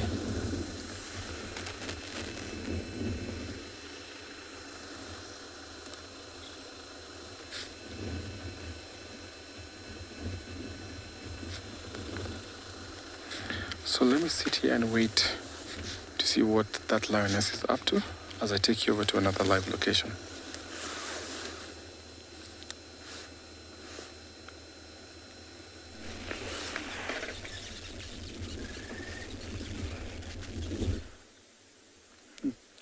Eight to 12 hours a day. These lions barely moved 100 meters in the last 24. They certainly do spend a lot of hours laying around and sleeping. But sleeping, I think, is an interesting concept for cats especially. And you can see that male, look at his eyes, they're closed. But he's sitting with his head up and he's dozing off. And then a slight turn off to the side. And look at the ears. Now both of these are quite hidden amongst the bushes here, and there we go, the female has decided to take a nap. But since they're quite hidden in between the bushes here, it's a dense area. The wind is blowing, so there's a lot of stuff moving around the branches, trees cracking in the wind. But there might also be other animals in the nearby area. There's a lot of water here. Impalas have been seen around, wildebeest, including buffalo bulls, go through this area.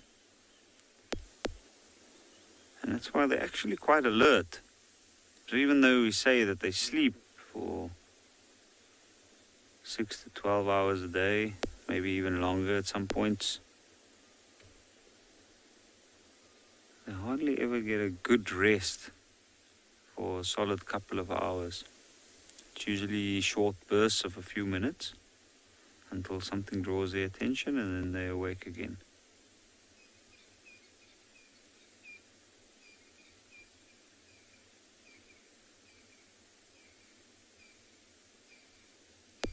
Also, if we think about it, an animal like this expends a massive amount of energy when it goes out and hunts, being the top predator.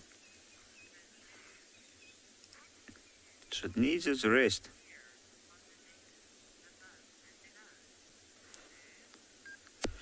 Mazoos, what's the use of all that hair on the neck, above and below? Well, with the lion's mane, I know that there is a couple of studies that's been done, and some of the predominant theories are that it's for sexual attraction. And I know what they did is they designed and made some dummies, and they found that each time the lionesses were attracted to the one with the darker mane more often. But then there's also the theory that where those hair is, or where that hair is, it's quite thick, and it protects them when they're fighting. Male lions do roam around. They do often have to reassert their dominance in certain areas. And when they do have a fight, the thick hair protects them in the vital spots around the jugular, the neck, and right up onto the shoulders. At least that's a theory.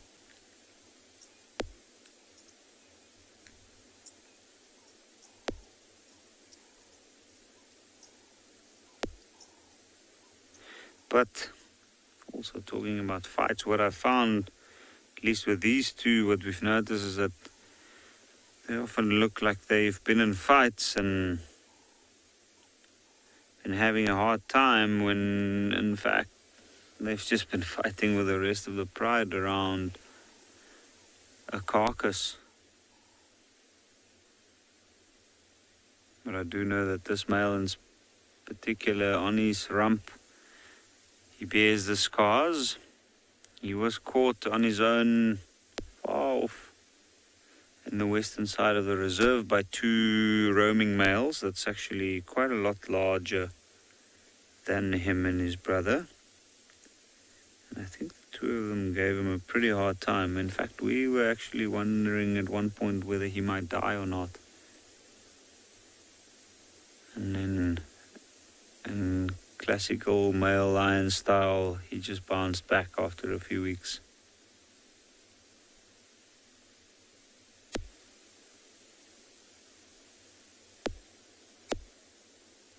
As you can see, he's very, very protective. He's listening and looking constantly into the bush. Anything that might approach, I'm pretty sure he's going to make sure that he protects this lioness.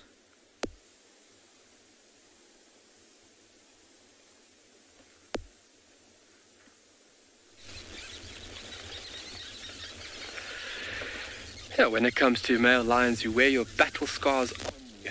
Proud. I love to see all the fighting that they go through. We are still enjoying the hive of activity here by these beautiful and complex little birds. Some nice ones if you want to take a look at. But they are very busy. It's a lot of activity, and you can see they're coming in almost like waves. These nests can support anywhere from 10, 15 up to 500 birds in large nests such as these over here. And if you're ever interested, and if you're ever in Tswalu or in an area where you have the luxury of looking at these birds, you can get a rough estimate on how many birds are in a nest by looking at the holes and timesing it by 2.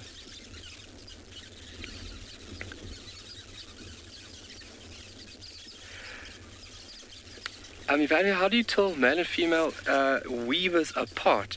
So with these guys, they are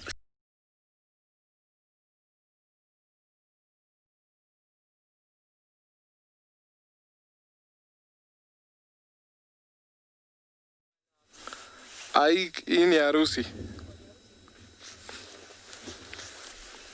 So back to our lion who is sleeping, and I think we found another one who is just hiding in the bushes. So we've counted the number to 3, and I think that lioness was paying attention to one of that was crossed over in the other side. So this is a very nice spot to have 3 brothers together, and I think when they walk in that mode, when there are 3 of them, they're going to conquer a very wide range of territories. So I saw them by the riverside, the River Pride area. I saw them by the Lolo, and now they're here at the Mugoro. So it seems like they're having a very, very big lap where they're patrolling, and I think they want to conquer these areas. I can see Olashe just by himself, and that means that when they encounters these 3, I'm not sure whether he's going to win that fight.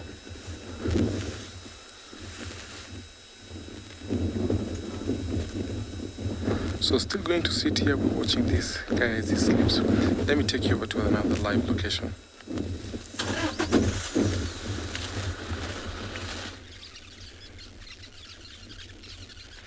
Alright, so welcome back.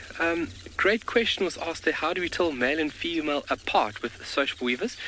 Male and female look similar in appearance, but if you take a look at, there we go, David's going to get in there for us, what they call the throat patch. So there'll be a black line running around the basal section of the beak, and then going down to the throat, you'd find there will be a little black patch.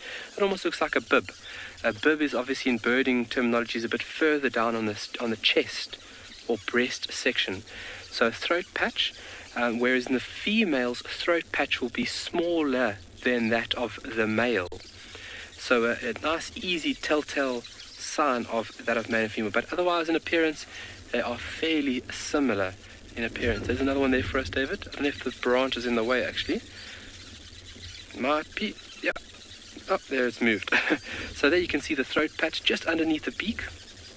That's what I'm talking about. So female will have a smaller throat patch. And only over a period where you watch these birds in and out day after day, are you obviously able to pick up the size vary between male and female. So there's the patch perfectly displayed, and that is specifically on the throat section of this bird. Beautiful little black scale-like patterning there just underneath the wing. What an amazing view that is.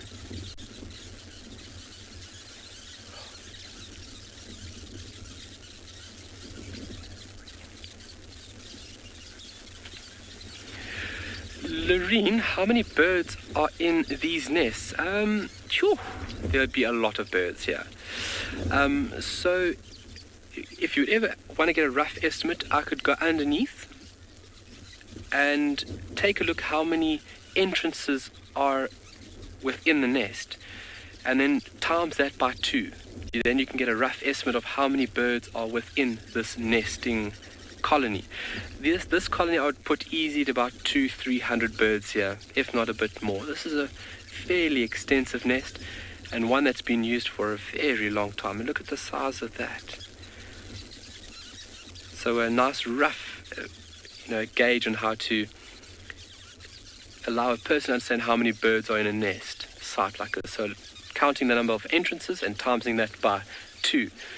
Well, it's been fantastic having you guys on board with us, and it's been absolutely wonderful, and what a pleasure it's been having you with us. And sharing things like this is definitely very, very special. Still very busy, so you can see they're all coming back, maintaining the nest, bringing the nest material back to the nest site, feeding the chicks. And this is what they do throughout the day, continuously. They do not stop. It's like they have a shot of caffeine on drip continuously. Be sure to join us this afternoon for the sunset safari. From now until then, we'll see you later.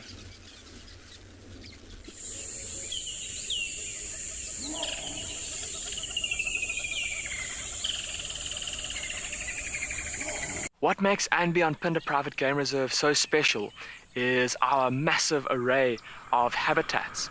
And with that comes, of course, a beautiful diversity of landscapes, but also an incredible biodiversity in terms of plants, bird life and animal life, as well as, of course, our conservation success stories with cheetah, with rhinos, now with pangolins.